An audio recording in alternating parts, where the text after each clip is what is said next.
কুমড়ো ফুলে ফুলে নুয়ে পড়েছে লতাটা, সজনে ডাঁটায় ভরে গেছে গাছটা। আর আমি ডালের বড়া শুকিয়ে রেখেছি। খোকা, তুই কবে আসবি? কবে ছুটি? চিঠিটা তার পকেটে ছিল, ছেঁড়া রক্তে ভেজা। মা গো, ওরা বলে সবার কথা কেড়ে নিলে তোমার কোলে শুয়ে গল্প শুনতে দেবে না। বলো মা, তার কি হয়? সকল ভাষা শহীদদের প্রতি শ্রদ্ধা রেখে আজকের অনুষ্ঠান শুরু করছি। দর্শক মণ্ডলী, আপনারা দেখছেন সিদ্ধার্থদের পরিচালনা, ফারহানা হোসেনের উপস্থাপনা, বিশ্ব বাংলা আয়োজন কৃত্তিকা। আজকে আমাদের সাথে এখানে আছেন চারজন অতিথি। আমি আপনাদেরকে একে একে সবার সাথে পরিচয় করিয়ে দিব। আমাদের এবারের আয়োজন বই মেলার নতুন বই ও লেখক সমাচার। আজকে আমাদের সাথে আছেন পলি শাহিনা, নিউ ইয়র্ক, লেখক ও কবি। আরো আছেন আমাদের সাথে শামসুজ্জোহা, বাংলাদেশ থেকে উনি যুক্ত হয়েছে, কবি ও লেখক। আরো যুক্ত হয়েছেন ভারত হতে নন্দিনী লাহা, উনি বাচিক শিল্পী। আরো যুক্ত হয়েছে নিউ ইয়র্ক থেকে মৃদুল রহমান, লেখক, কবি ও প্রকাশক। সবাইকে বিশ্ব বাংলা তরফ থেকে অভিনন্দন আজকে এখানে আসার জন্য, আমাদের সাথে যুক্ত হওয়ার জন্য। আমি এখন একে একে চলে যাচ্ছি কবি লেখক ওনাদের কাছে। আমি প্রথমেই চলে যাচ্ছি পলি শাহিনার কাছে। কেমন আছো পলি তুমি? ভালো আছি, ভালো থাকার চেষ্টা করছি। সেটাই, যে আমাদের একে তো প্যান্ডামিকের কথা বাদই দিলাম, আমি এটা উচ্চারণ করতে চাই না, কিন্তু ওয়েদারের কি অবস্থা দেখেছো? যে লাস্ট একদম 3 দিন আগে 3 দিন পর্যন্ত স্নো পড়লো, এবং আজকে ভোরবেলা থেকে স্নো জানি পড়বে, কিন্তু মনে হচ্ছিল না পড়ুক না পড়ুক, কারণ অনেক সময় আমরা তো লাইভ অনুষ্ঠান করি এখানে, যে আমাদের লাইভে যখন স্নো পড়া আরম্ভ করে কিছুটা হলেও আমাদের নেটের প্রবলেম হয় মানুষদেরকে দেখতে। আমার দর্শক মন্ডলীর কাছে আমি আগে ক্ষমা চেয়ে নিচ্ছি, কারণ পলি, আমি, মৃদুল, আমরা তিনজনই নিউ ইয়র্ক নিউ জার্সির মানুষ। আর নেটের একটু সমস্যা হলে আমরা দুঃখিত, আগেই বলে রাখছি, কিন্তু হয়তো হবে না। সেটাই। আম, পলি, তোমার কাছে আমি তাহলে প্রশ্নতে চলে যাচ্ছি। ভালো আছো এটা জেনে খুব ভালো লাগলো। সবচেয়ে বড় কথা যে ভালো আছো। সবসময় খবর নেওয়ার চেষ্টা করি কে কেমন আছে, ভালো আছো বা, খুব ভালো কথা। আচ্ছা, লেখালেখি এটা হয়তো তোমাকে অনেক, এটা কমন প্রশ্ন, তারপরেও আমি আমার আহ আহ প্রশ্ন আমি করে যাব, যে অমর একুশে গ্রন্থ মেলায়, একুশে কি বই প্রকাশিত হচ্ছে? বইটি নিয়ে কিছু বলো যদি হয় তোমার বই। ধন্যবাদ ফারহানা হোসেন, ধন্যবাদ বিশ্ব বাংলা, কৃত্তিকা এবং সংশ্লিষ্ট সকলের প্রতি আন্তরিক কৃতজ্ঞতা জানাচ্ছি। আর যেটা বলবো, বইটি নিয়ে কথা বলার আগে আমি যেটা, এটি ফেব্রুয়ারি মাস, এটি ভাষার মাস। আমি প্রথমেই সকল ভাষা শহীদদের প্রতি কৃতজ্ঞতা জানাচ্ছি, এবং আমি কৃতজ্ঞতা জানাচ্ছি সেদিন রাজপথে যারা ছিলেন, যাদের যাদের আত্মত্যাগের বিনিময়ে যাদের আত্মত্যাগের বিনিময়ে আজ আমি তুই এভাবে একসাথে কথা বলছি আমাদের নতুন বই নিয়ে। হ্যাঁ, এই বছর আমার একটি বই আসছে 2021 সালের 21শে গ্রন্থমেলায়। বইটি গল্পের বই। বইটির নাম ধূসর নির্জনতা। এটি প্রকাশিত হয়েছে নালন্দা থেকে, আর এর প্রচ্ছদ করেছেন ধ্রুব অ্যাশ। আম, আম, এটি এই বইয়ে সংযোজিত গল্পগুলো মূলত আমার দেশ এবং বিদেশের যে বিভিন্ন সময়ের স্তরে স্তরে জমে থাকা আমার অভিজ্ঞতাগুলো এখানে উঠে এসছে। এবং এই প্যান্ডামিকের সময়ে অভিজ্ঞতা লব্ধ কিছু গল্প আছে বইটিতে। এই তো। বাহ, চমৎকার। আমি ওখান থেকে তোমাকে এখন না, পরে বলবো যে তুমি কিছু আমাদেরকে গল্পর নাম অনুসারে একটা কিছু পড়ে শোনাও গল্প। তারপরে কোন ভাবনা থেকে লেখালেখি করো? আসলে লেখালেখিটা ভাবনা যদি বলবো যে লেখালেখিটা ছোটবেলা থেকে লেখালেখি ভালো লাগতো, পড়তে ভালো লাগতো। তো প্রথম সপ্তম শ্রেণীতে যখন পড়ি তখন প্রথম স্বরচিত কবিতা পড়ি। আর আসলে আমরা কোনো মানুষ কিন্তু আসলে খুব একটা স্বাধীন নয়। আমি, তুমি, একজন লেখক কিংবা যে কেউ, আমরা খুব একটা স্বাধীন নয়। আসলে সামাজিক ভাবে কিংবা রাষ্ট্রীয় ভাবে কিংবা ধর্মের দিক থেকে, সব দিক থেকে আমি যেটা বলবো আমরা খুব একটা স্বাধীন নয়। তো অনেক সময় যেটা হয় যে আমি আমার জীবনের কথাগুলো, আমার আনন্দের কথা, আমার ভাবনার কথা, আমার কোনো বোধের কথা কিংবা আমার কোনো ভালোবাসার কথা, বিরহের কথা, কষ্টের কথা, এই কথাগুলো যেটা হয় যে হয়তো পথে একটা হয়তো পথে আমি একটা কুকুরকে দেখেছি যে কুকুরটাকে মেরে ফেলা হয়েছে। হয়তো একজন চালক, উনি চাইলেই কিন্তু হয়তো কুকুরটিকে বাঁচাতে পারতেন, তাকে হয়তো পথ দিয়ে চলে চলে যেতে দিতে পারতেন। যেটা তুমি খেয়াল করেছো যে আমরা এখানে যখন ড্রাইভ করি আমাদের সামনে পাখি পড়লো, আমরা দাঁড়িয়ে থাকি, তাই না ফারহানা? আমরা ওদেরকে যেতে দিই যে সে পথটা চলে যাক।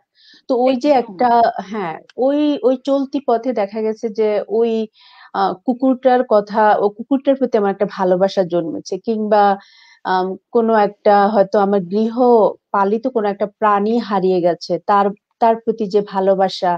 তো বিভিন্ন বোধগুলো যেগুলো হয়তো আমি সরাসরি বলতে পারি না, বিভিন্ন সময় সেগুলো আমার মনের মনের খাজে খাজে এগুলো থাকে, হারিয়ে যায় না। সেগুলোই একসময় আমার লেখায় উঠে আসে।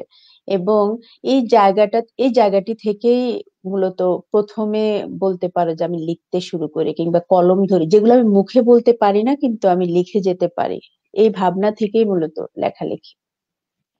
সেটাই, একদম ঠিক বলেছো যে এখানে তুমি যে কথাটা তুলে এনেছো যে আমরা যখন ড্রাইভ করি তখন আমরা না পিছনে, আমি একবার দেখেছিলাম এবং ওটা পোস্টও করেছিলাম যে একটা মা হাঁস সে যাচ্ছে, তার পিছনে আরো মনে হয় 7-8টা, সে খুব মানে হেলে দুলে যাচ্ছে। আমরা সবাই অসহায়ের মতো লম্বা হয়ে গেছে, কিছু করার নেই, তাকে পাশ কেটেও যাব না বা কিছু না। এই যে কথাটা তুলে আনলে একদম, এটা কিন্তু খুব মানবিক, আমাদের এখানে ভীষণ এক মানবিক জিনিসটা। খুব ভালো অনেক লাগলো তো। কথা আমরা হ্যাঁ, মুখে বলতে পারি না বলতে কিন্তু পারি লিখতে না পারি সহজে। সহজেই, সেটাই যে কারণ আমরা আমরা লিখে স্বাধীন না, কোনো মানুষ আমরা স্বাধীন না। স্বাধীন না। তুমি দেখবে কারোর সাথে ফোনে তুমি অনেক সময় তাকে তুমি ইস্তত করছো যে তুমি তাকে বলার জন্য কথাটা, কিন্তু তুমি যখন তাকে টেক্সট করবে তুমি কিন্তু অনায়াসে সেটা করে ফেলতে পারছো। এটাই একদম। এটাই হয় আমাদের। তা তোমার কাছে আবার আসবো। আমি এখন চলে যাচ্ছি মোহাম্মদ জোহা ভাইয়ের কাছে। তা জোহা ভাই, আপনার কাছে চলে আসলাম। ওকে, আসসালামু খুব আলাইকুম। খুশি হলাম। ওয়ালাইকুম কেমন সালাম। আছেন? কেমন আছেন জোহা ভাই আপনি? ভালো আছি। ভালো থাকার চেষ্টা করছি। যদিও জানেন যে ভালো থাকা আসলে একটা যোগ্যতার বিষয়, কারণ ইচ্ছে করলেই ভালো থাকা যায় না। এটা থাকার জন্য অনেক অনেক কিছু করতে হয়। তো সেটা ভালো থাকার জন্য সেসবগুলি করে যাচ্ছে আর কি। দোয়া করবেন যাতে ভালো থাকতে পারি। অবশ্যই। হ্যাঁ, ভালো লাগলো আজকে এখানে আসতে পেরেছি। আমরা সবাই ভালো আছি।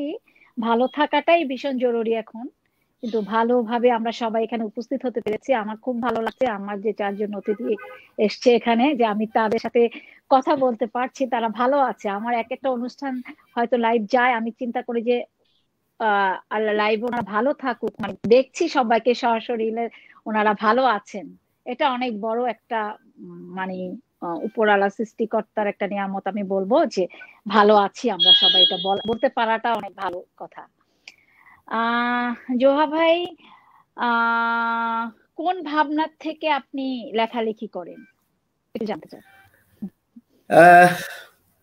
এটার একটা মানে সহজ এবং সহজ বলবো না, সরল এবং অকপট উত্তর হচ্ছে যে আসলে নিজেকে প্রকাশ করার ভাবনা থেকেই আসলে লেখালেখি। এখন প্রশ্ন হলো যে নিজেকে প্রকাশ করার তো অনেক কিছু, অনেক মাধ্যম আছে, কিন্তু আমি কেন লেখালেখি কেন?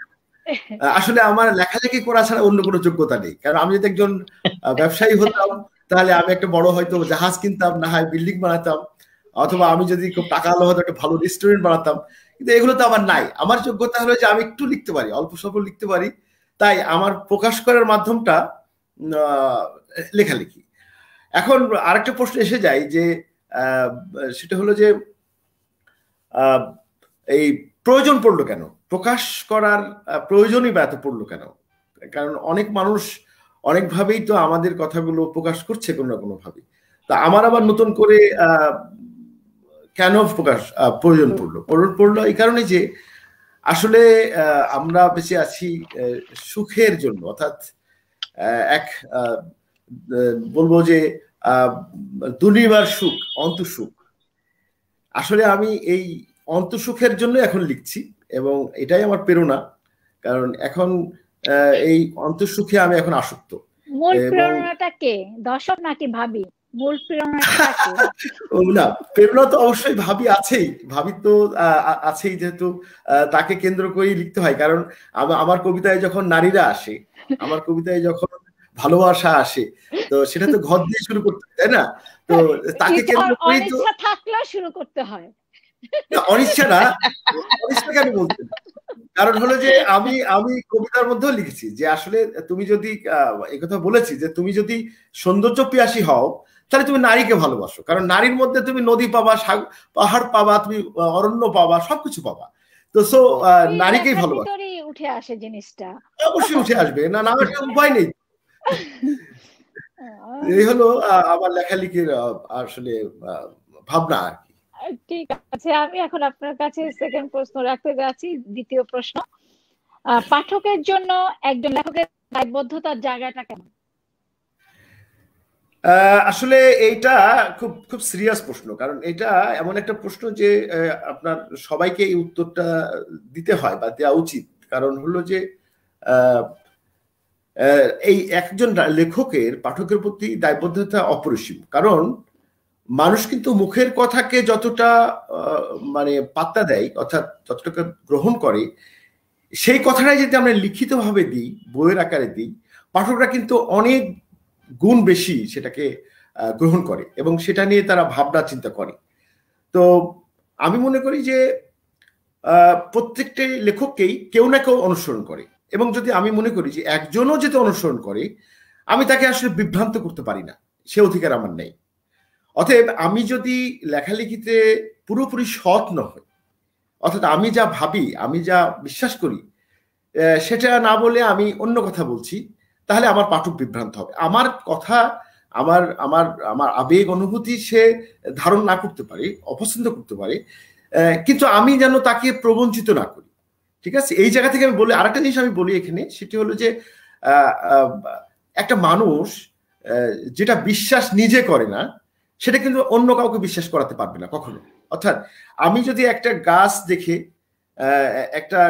আমার সুন্দর সুন্দর লাগে, অর্থাৎ কোনো দৃশ্য দেখে যে আমার মধ্যে সৌন্দর্য বোধ জাগ্রত হয়, সেটি যদি আমি অনেস্টলি না লিখি, তাহলে আমার এই লেখা পড়ে আরেকজনের মধ্যে সেই সৌন্দর্য বোধ সঞ্চারিত হবে না।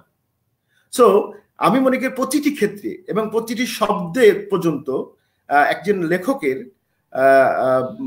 মানে অনেস্ট থাকতে হয়, অর্থাৎ সৎ থাকতে হবে। এই সততা অর্থাৎ সৎ থাকাই হচ্ছে জবাবদিহিতা। এবং সেটা কি যে সৎ থাকার অর্থ হলো যে নিজের কাছে জবাবদিহিতার এটা হলো প্রথম মৌলিক একটা বিষয়, যে আমি যদি নিজের কাছে সৎ না হই তাহলে আমি অন্য কাছে তো পরের বিষয়। তো এই জন্য আমি মনে করি যে এটা একজন লেখকের জন্য খুবই ম্যান্ডেটরি। এবং ইন দ্য লং রান, অর্থাৎ একটা সময় এসে দেখা যায় যে যারা লেখক হিসাবে সৎ নয় তারা কিন্তু লেখক হিসাবে দাঁড়াতে পারে না। আলটিমেটলি তাদেরকে পাঠকরা মনে রাখে না, পাঠকদের হৃদয় তারা আসলে পায় না। চমৎকার জোহা ভাই, ধন্যবাদ আপনাকে। আমি এখন চলে যাব নন্দিনী লাহার কাছে, বাচিক শিল্পী। ও নন্দিনী লাহা ভারত থেকে যুক্ত হয়েছেন, উনি বাচিক শিল্পী এবং আবৃত্তি শিল্পী। কেমন আছো দিদি তুমি? খুব ভালো আছি। আজকে এই যে বিশ্ব বাংলার এই অনুষ্ঠানটাতে আসতে পেরে আমার ভীষণ ভালো লাগছে। ফারহানা, তারপর সিদ্ধার্থ রয়েছেন আমাদের পেছনে, যার অনুপ্রেরণায় এই যে অনুষ্ঠানটা চলছে, এত সুন্দরভাবে আমরা সবাই যুক্ত হতে পেরেছি। আর আজ তো আমার ভীষণই ভালো লাগছে, সবাই কবি মানুষ রয়েছেন, যারা প্রত্যেকেই ঋদ্ধ করবেন আমাদের তাদের কথায় এবং কলমে।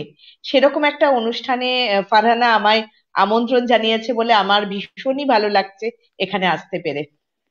ধন্যবাদ দিদি। তা দিদি, আমি একটু তোমার সাথে কথা বলতে চাই যে কবিতা কিভাবে প্রভাবিত করে তোমাকে? দেখো, যেটা হচ্ছে কবিতা যারা লেখেন তারা তাদের মতো করে লেখেন, আর আমরা যারা বলি আমরা তাদের কথাটাকে নিজেরা তো লিখতে পারি না, তাদের কথাটাকে আমরা জনগণের সামনে প্রকাশ করি, এইটুকু বলতে পারি আমি।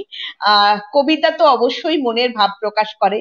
কবিতা না থাকলে আমরা হয়তো বাঁচতেই পারতাম না, কবিতা আছে বলেই কবিতাকে আশ্রয় করে বেঁচে আছি।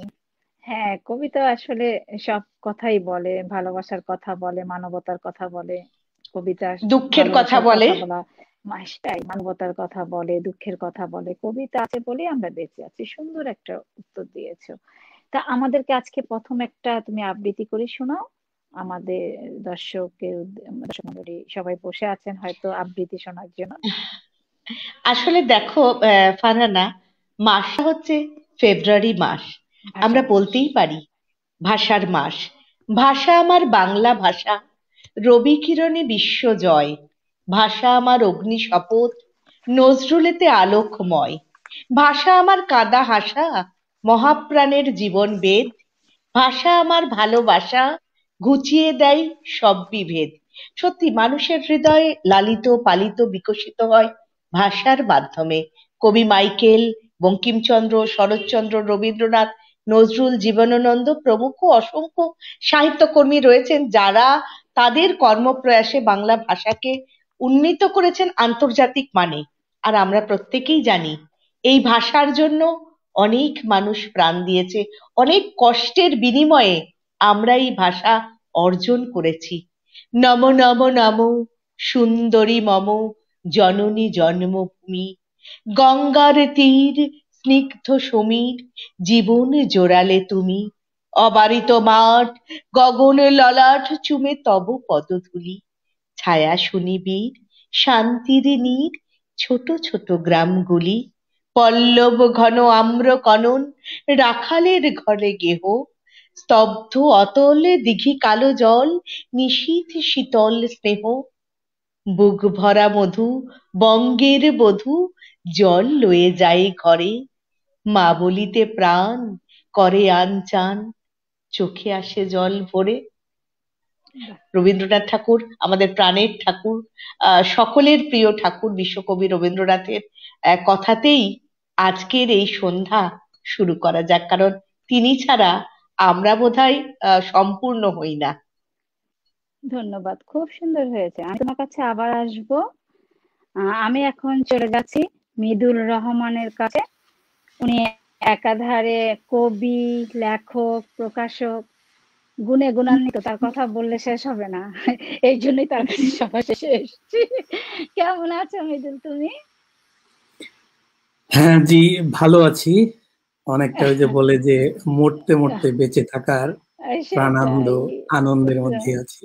বেঁচে আছো ধন্যবাদ। এটাই বড় কথা, ভালো আছো জি এটাই বড় জি কথা।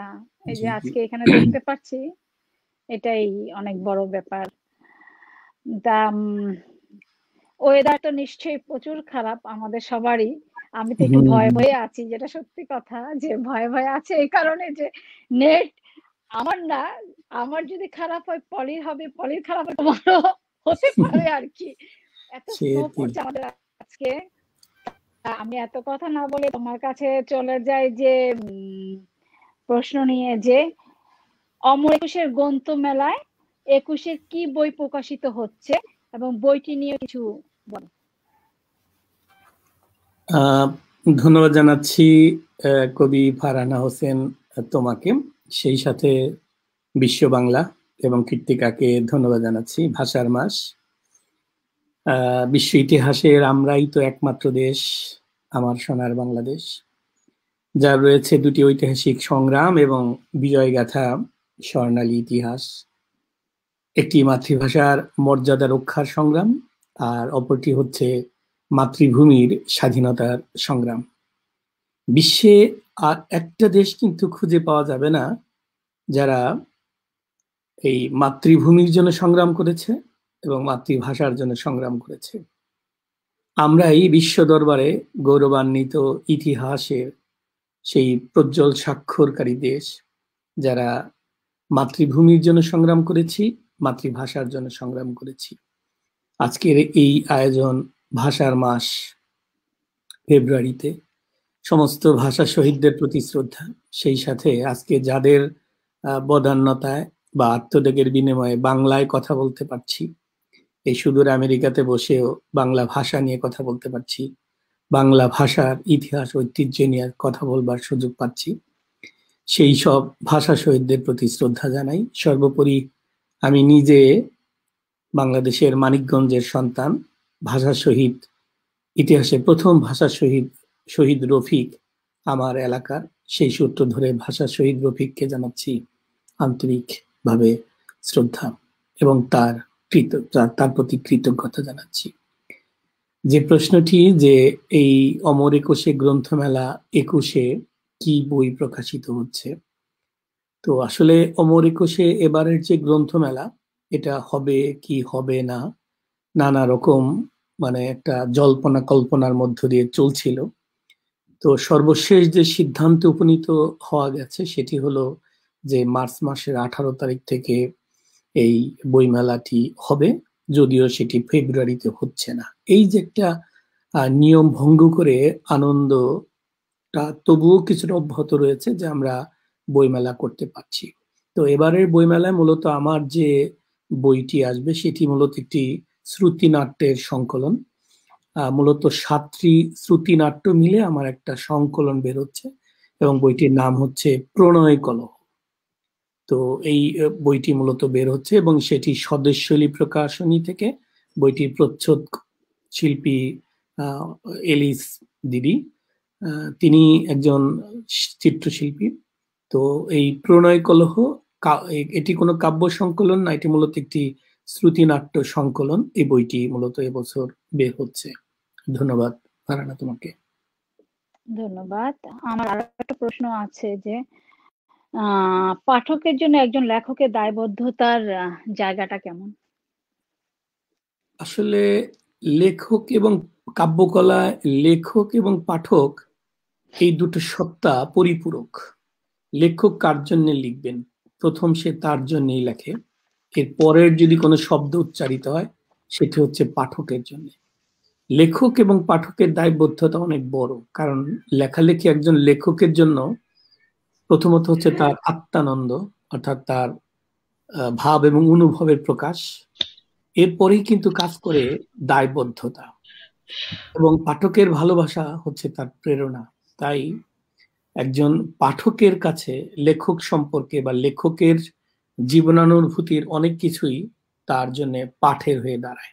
অর্থাৎ একটা কবিতা যেমন পাঠকের কাছে একটা পাঠ, অনেকগুলো শব্দ বর্ণের সমষ্টি এবং বিভিন্ন বর্ণ শোভিত শব্দের মাধ্যমে ভাবের প্রকাশ, ঠিক একজন কবি, একজন লেখকও একজন পাঠকের কাছে এরকম একটা পঠিত বিষয়। তারাও যেন বিভিন্ন শব্দে বর্ণে লেখককে পাঠ করতে থাকে। আর লেখককে পাঠ করা মানে হচ্ছে যে লেখকের বহিরাবরণকে শুধুমাত্র এই দু চোখের মাঝে ফুটিয়ে তোলা সেটি নয়, লেখককে অন্তর্চক্ষুর আলোকে তার মানসপটে মূলত চিত্রায়ন করা। তো এদিক থেকে লেখক এবং পাঠকের মধ্যে একটা চমৎকার সম্পর্ক, এবং এই সম্পর্ক আমি মনে করি যে মারিফতি দৃষ্টিকোণ থেকে যদি বলা হয় তাহলে সেটি হবে একে অপরের একটা আত্মিক সম্পর্ক। এই সম্পর্ক বন্ধুত্বের হতে পারে, এই সম্পর্ক এই আত্মার বহিঃপ্রকাশটা হতে পারে একে অপরের, অর্থাৎ একটা প্রেমিক প্রেমিকার মতো একে অপরের সম্পর্কটা হতে পারে যে একজন প্রভু অপরজন হচ্ছে তার অধীনস্থ কেউ। আবার এই সম্পর্কটা হতে পারে যে একজন হচ্ছে মানুষ, অন্যজন হচ্ছে দেবতা। আমরা এভাবেও কিন্তু লেখক পাঠকের বিষয়গুলোকে পরিস্ফুটন ঘটাতে পারি। ধন্যবাদ ফারহানা। ধন্যবাদ তোমাকে, খুব চমৎকার উত্তর দিয়েছো। আমি আবার আসবো তোমার কাছে। আমি এখন চলে যাচ্ছি লেখক ও কবি পলি শাহিনার কাছে। আবার ফিরে আসলাম তো আবার ফিরে আসলাম তোমার কাছে যে আমি এখন আবার প্রশ্ন করব যে বইমেলা নতুন বই বের হবার এবং পাঠকের কাছে নতুন বই পৌঁছে দেওয়ার আনন্দ কি রকম? ধন্যবাদ ফারহানা, সুন্দর প্রশ্ন। তো যে কোনো সৃষ্টির পেছনেই আনন্দ থাকে। যেমন আনন্দ থাকে তেমনি আবার এক ধরনের একটা দায়িত্ব বোধও কাজ করে। যেমন এবার আমার বইটি বইমেলা তো এখনো শুরু হয়নি, তো রকমারির মাধ্যমে অনেকে বই কিনে অনেকে আমাকে ইনবক্সে ছবি পাঠিয়েছে। এদের মধ্যে আমি তোমাকে বলি যে এদের অনেককে কিন্তু আমি ওভাবে আমার সঙ্গে আমি তাদের সঙ্গে আমার যোগাযোগ কিংবা আমি তাদের সঙ্গে সংযুক্ত নয়। তো এটা আসলে অন্যরকম একটা আনন্দ। এবং আমি যখন দেখি যে কিছু মানুষ কিছু পাঠক বই কিনছেন যাদেরকে আমি চিনি না, তখন এই আনন্দটা অনেকটা দায়িত্বের মধ্যেও পড়ে যায়। এই যে তারা আমার বই কিনছেন, তাদের যে অর্থটা তারা ব্যয় করছেন, তাদের অনেক কষ্টের পরিশ্রমের টাকা দিয়ে তারা আমার বই কিনছেন। তো এই আনন্দটা আমাকে আরো বেশি লেখালেখির প্রতি আরো বেশি দায়িত্বশীল করে তুলছে। এটা অনেক বড় আনন্দ যে আমি একটা কিছু লিখছি, যে বইটা তোকে অনেকেই ইনবক্স করছে, যে এটা আসলেই ভালো লাগার একটা বিষয়, যে অন্যরকম ভালো লাগা। যে কোনো সৃষ্টি তো আনন্দের। হ্যাঁ, যে কোনো সৃষ্টি, নিজের যে কোনো সৃষ্টি ভীষণ আনন্দের। আমি সৃষ্টি করেছি সেটা আমি আরেকজনের কাছে পৌঁছে দিতে পারছি, ভীষণ আনন্দের। আরেকটা প্রশ্ন আছে যে ছোট গল্প লেখার স্বাচ্ছন্দ্য থেকেই কি এবারে বইমেলা গল্প গ্রন্থ প্রকাশ? আসলে আমার শুরুটা হয়েছিল কবিতা দিয়ে। প্রথমে আমি কবিতা লিখতাম। আমার প্রথম কাব্যগ্রন্থ গভীর জলের কান্না। তো গল্প যেটা হয়েছে যে অনেক কথা আছে, যে দেখা গেছে যে কবিতায় আমি সেভাবে, কবিতা আসলে অনেক কঠিন আমার কাছে মনে হয় যে আমিও বলি এই কথা, ভীষণ কঠিন একদম। তো আমার কাছে যেটা মনে হয় যে সাহিত্যের সবচেয়ে কঠিন জায়গাটা কবিতা। আমি দেখা গেছে যে আমি হয়তো একটা গল্প আমি বসে লিখে ফেলছি, কিন্তু একটা কবিতা আমি দিনের পর দিন মাসের পর মাস আমি লিখতে পারি না। যাই হোক, আমার কাছে এটা কঠিন মনে হয়। তো যে বিষয়টা সেটা হচ্ছে যে অনেক কথা বৃহৎ পরিসরে আমি কবিতা বলতে পারছিলাম না। তখন আমি ভেতর থেকে গল্প লেখা শুরু করি, এবং গল্প লেখার জায়গাটাতে আমি আরো বেশি স্বাচ্ছন্দ্য বোধ করা শুরু করি। তোমার ওখান থেকে আমি আবার এসে শুনবো, আমি সবার কাছে তখন যাব, যে সবার বই থেকে একটু একটু করে আমি শুনবো যে আমাদের নতুন বই। আমি এখন চলে যাচ্ছি লেখক ও কবি জোহা ভাইয়ের কাছে। জোহা ভাই, আমি আপনার কাছে আবার ফিরে এসেছি। আমার এখন প্রশ্ন আছে যে বইমেলার নতুন বই বের হবার পাঠকের কাছে নতুন বই পৌঁছে দেওয়ার আনন্দটা কি রকম? আসলে সৃষ্টির সুখ এক অতুলনীয়, তুলনারহিত সুখ। এটার সাথে আসলে এই সুখকে আসলে পরিপূর্ণভাবে কখনো ভাষায় প্রকাশ করা যায় না। আমার কাছে সবসময় মনে হয় যে যখন কোনো নতুন বই পাঠকের কাছে আমি তুলে দিই, মনে হয় যে আমি যেন মৃত্যুর পরেও এই ধরনীতি তাদের সাথে থেকে যাওয়ার একটি সুযোগ পেলাম।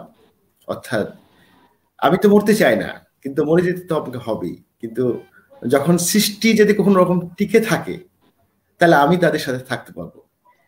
তো আসলে এই নতুন সৃষ্টি, এই সুখ কেমন সুখ, যে সুখ আমাকে আসলে এক অপার্থিব একটি ভালো লাগা বা একটা বোধের সৃষ্টি করে, যে সৃষ্টির কারণে প্রতিটি মুহূর্ত, প্রতিটি সময় আমি জীবনের প্রতিটি ক্ষণ আমি দারুণভাবে উপভোগ করতে পারি। আমি যে এটা অনুভব করি শুধু তাই না, আমি দেখেছি যে আমার একটি নিকৃষ্ট কবিতাও আমি মাঝে মাঝে মনে হয় যে কবিতা হয়নি, তবু এটা ছিঁড়ে ফেলে দিতে ইচ্ছে করে না, হ্যাঁ, রেখে দিই, রিসাইকেল বিনে রেখে দিই। আমার মনে হয় যে আমি যদি আবার কখনো পড়ি, যদি আবার কখনো একটু ভালো করা যায়।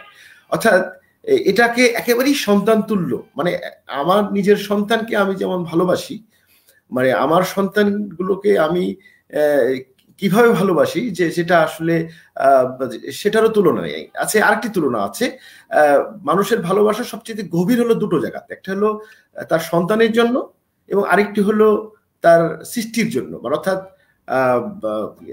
দেশের জন্য। হ্যাঁ, তো এই ক্ষেত্রে আমি বলবো যে সেই ক্ষেত্রে আমি এই সৃষ্টিকে আমার সবচেয়ে প্রিয় সৃষ্টি, অর্থাৎ সন্তান তুল্য মনে করি। তো বুঝতে পারছেন যে এটি আসলে ভাষায় খুব প্রকাশ করার জন্য যথাযথ ভাষা আমি খুঁজে পাবো না, আমি চেষ্টাও করিনি। আমি আমার এই সুখ ভিতরে নিয়েই থাকি, তবে সেটার প্রতিফলন তো ঘটেই প্রতি মুহূর্তে আমার কাজে কর্মে। এই সুখের নেই কোনো সীমানা, এই সীমানা অতিক্রম করে যাই। যখন সীমানা অতিক্রম করে আমি তখন অন্য গ্রহে, অন্য আকাশে, অন্য জায়গায় চলে যাই।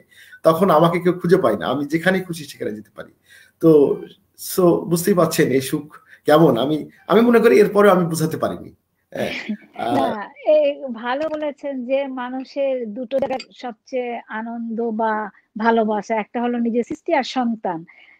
বই যখন বের হয় তখন কিন্তু সেটা সন্তানের মতোই মনে হয়, যে নতুন বই বের হলে সন্তানের মতোই তখন আমরা নিজে ওটা আগলে রাখি, মনে হচ্ছে যে বারবার। আমার যখন প্রথম বই বের হয়েছে আমি তো মানে নাকে ভিতরে ওটার গন্ধ শুকছি, মনে হচ্ছে যে মানে আমার বেবি যখন প্রথম হয়েছে আমি ঠিক ওভাবেই করেছিলাম। একই জিনিস, প্রথম বইটা যখন আমার বের হয়েছে আমি নাকের ভিতরে ধরে রেখেছি কতক্ষণ, মনে হচ্ছে যে এটা আমার সৃষ্টি, আমার জিনিসগুলো সবাই পড়বে, আমি মানুষকে কিছু দিতে পারি আর না পারি, আমার যে সৃষ্টিগুলো, আমার মনের যেটা আবেগ, সেটা তো আমি এখানেই প্রকাশ করেছি।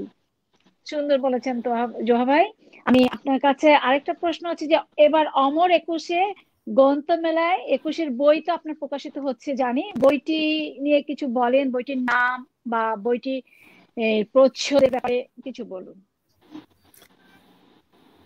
এবার আমার একটু এবার বোধহয় একটু সময় একটু বেশি নেব, বলে রাখি। কারণ হলো যে আমার বই একটি না, যেহেতু দুইটি বই মেলায় যাচ্ছে। দুটি বইয়ের মধ্যে একটি হচ্ছে প্রবন্ধ গ্রন্থ। হ্যাঁ, তো এই প্রবন্ধ গ্রন্থটির মধ্যে এটির প্রচ্ছদ ধ্রুবেশ করেছে এবং প্রকাশক হচ্ছে বিশ্ব সাহিত্য ভবন।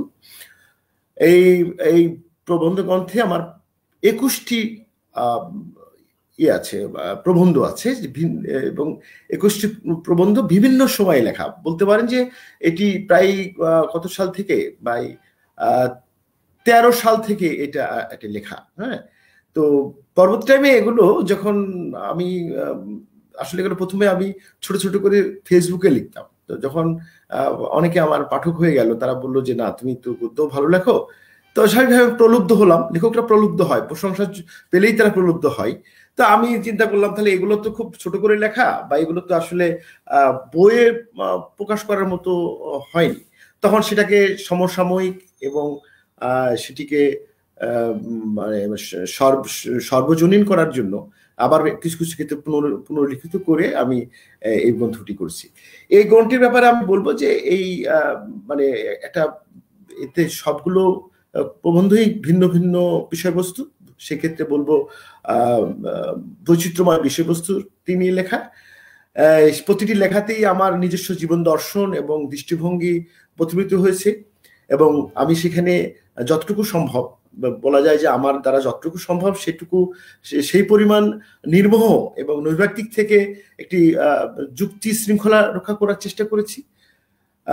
এটা উদ্দেশ্য হলো এবং এই প্রবন্ধ করার সবগুলোর উদ্দেশ্য হলো যে একটি সত্যিকার অর্থে আলো মানে অন্ধকারে আলো ফেলা, এবং সেখানে যুক্তির মুক্তি মানে মানে মুক্তির যুক্তি দিয়ে আপনার একটি বিজ্ঞান মনস্কতার মাধ্যমে একটি ঐক্যবদ্ধ অঙ্গীকার তৈরি করা, যাতে আমাদের সমাজের যে অসঙ্গতিগুলো যাতে মানুষজন বুঝতে পারে যে আসলে এই অসঙ্গতিগুলো দূর করা দরকার। হ্যাঁ, আমার লেখার স্টাইল বা আমার লেখার বিষয়গুলো সবাই যে খুব পছন্দ করবে আমি সেটা ভাবি না। তবে আমি একটা জিনিস বলবো যে মানে ব্যাখ্যা বিশ্লেষণের ক্ষেত্রে আমি কিন্তু সবসময় একবারে মৌলিক দেখার দৃষ্টিভঙ্গি, পর্যবেক্ষণের দক্ষতা, বক্তব্যর দার্শনিক যুক্তি বিস্তৃতি, গভীরতা, এগুলো একেবারে আমার নিজস্ব।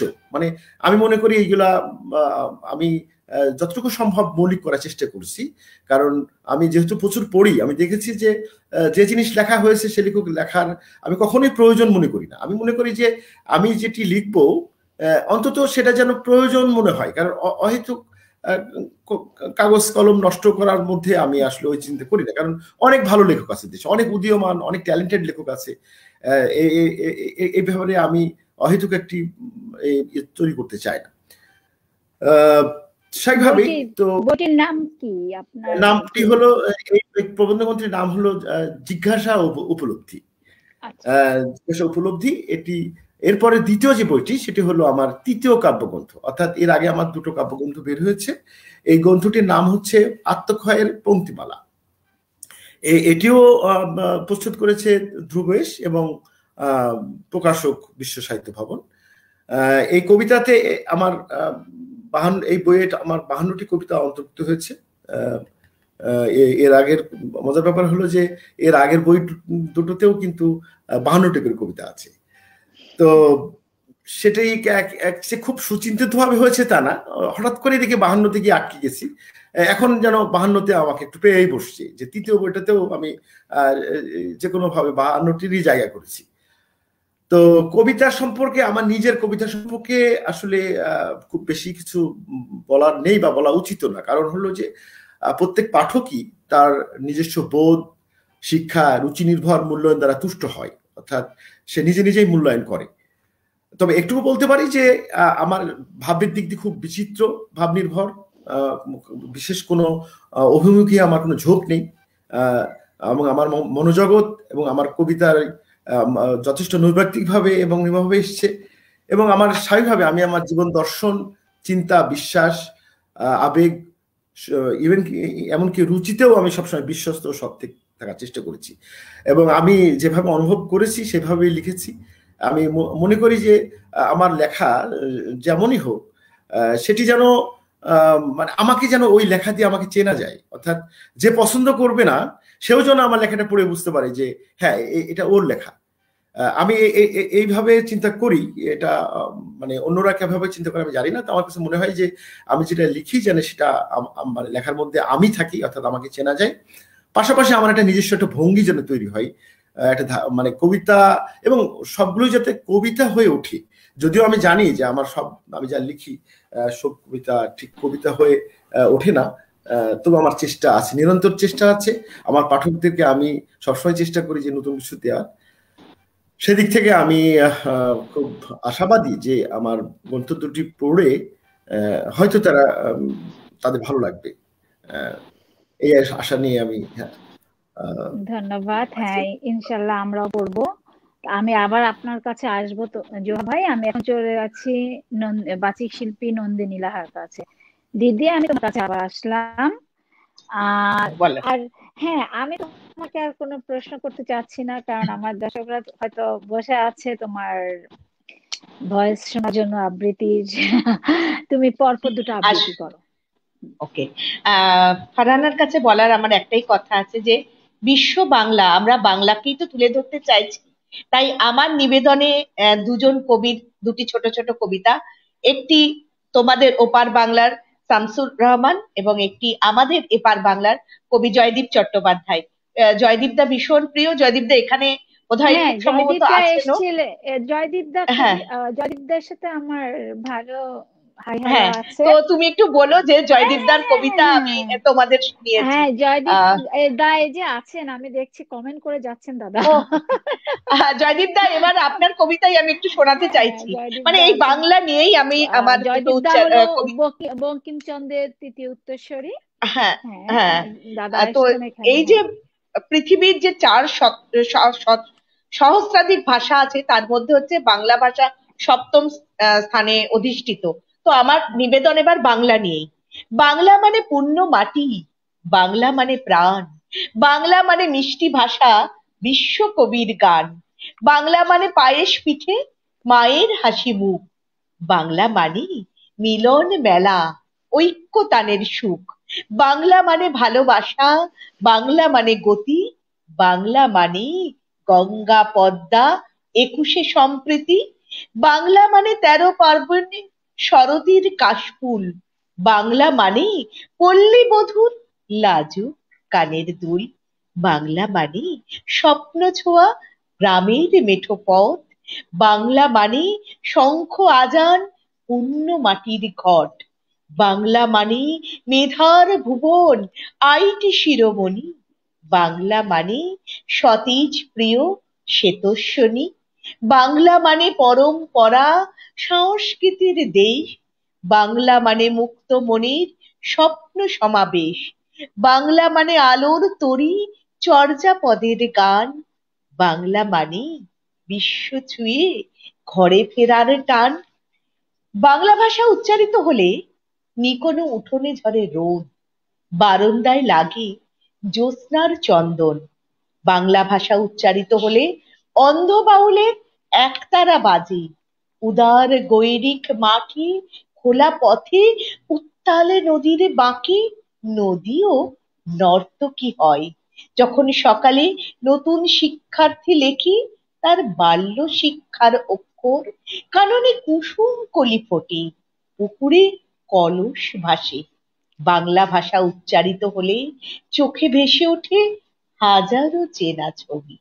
সেই ছবি আপনাদের সকলের সামনে নিয়ে আসার জন্য অবিরাম প্রয়াস করছে বিশ্ব বাংলার এই কৃত্তিকা অনুষ্ঠান, যার পুরোধায় রয়েছে ফারহানা আক্তার এবং আমাদের আরেক বন্ধু দাদা যিনি হচ্ছেন সন্দীপ সিদ্ধার্থ দে।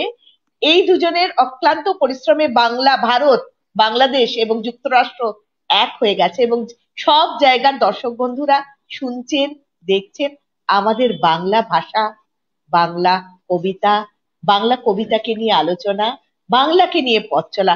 তার জন্য আরো একবার যারা আমাদের এখানকার কর্তৃপক্ষ রয়েছে বিশ্ব বাংলার, তাদেরকে আমার আন্তরিক কৃতজ্ঞতা, আমাকে আমন্ত্রণ, এবং যে সমস্ত দর্শক বন্ধু রয়েছে তাদেরকেও আমার অক্লান্ত কি বলবো শুভেচ্ছা রইলো যে এইভাবে।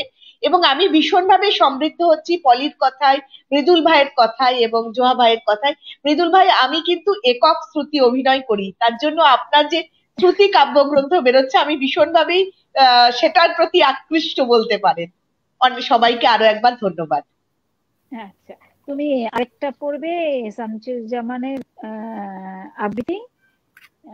আমি শামসুর না, আমি আল মাবুদের একটা পড়ি, ছোট্ট পড়ি। সেটা হচ্ছে ফেব্রুয়ারির 21 তারিখ, দুপুর বেলা রক্ত, বৃষ্টি নামে, বৃষ্টি কোথায়, বরকতেরই রক্ত, হাজার যুগের সূর্য তাপি জ্বলবে এমন লাল যে, সেই লোহিতেই লাল হয়েছে কৃষ্ণচূড়ার ডাল যে, প্রভাত ফেরি মিছিল যাবে, ছড়াও ফুলের বন্যা, বিষাদ গীতি গাইছে পথে তিতুমিরের কন্যা। চিনতে নাকি সোনার ছেলে ক্ষুদিরামকে চিনতে? রুদ্ধশ্বাসে প্রাণ দিলে যে মুক্ত বাতাস কিনতে। পাহাড় তলির মরণ চূড়ায় ঝাঁপ দিল যে অগ্নি। ফেব্রুয়ারি শোকের বসন পারুল তাহার ভগ্নি। প্রভাত ফেরি, প্রভাত ফেরি, আমায় সঙ্গে নেবে। বাংলা আমার বচন, আমি জন্মেছি এই বঙ্গে। নমস্কার। বাহ, ধন্যবাদ। সবগুলো কবিতা চমৎকার ছিল, ভীষণ। আর কবি আল মাহমুদের এই কবিতাটা আমি একা একাই প্রায় আমি হাঁটতে চলতেই পড়ি। এটা একটা সত্যি, টাইপের, হ্যাঁ, খুব খুব হ্যাঁ, সুন্দর।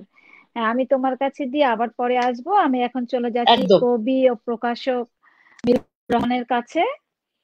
আহ মৃদুল, আবার এসছি তোমার কাছে। একটু ধৈর্য সহকারে তোমাকে বসতে হচ্ছে, কারণ তুমি অনেক বিশ্ব বাংলার একটা খুব শুভাকাঙ্ক্ষী বন্ধু তুমি, এই জন্যই তোমার কাছে আমি পরে আসছি সবসময়। এবারের প্রশ্ন আমার, যে শ্রুতি নাটক সংকলনে কেন আগ্রহী হলে, বলো।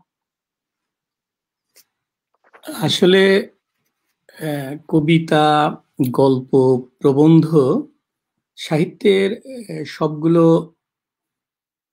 ধারা বা শাখাতেই কিছু কিছু মানে লিখবার বা দুকলম লিখবার প্রয়াস চালাই, কিন্তু এবারে কেন শ্রুতিনাট্য সংকলন করছি?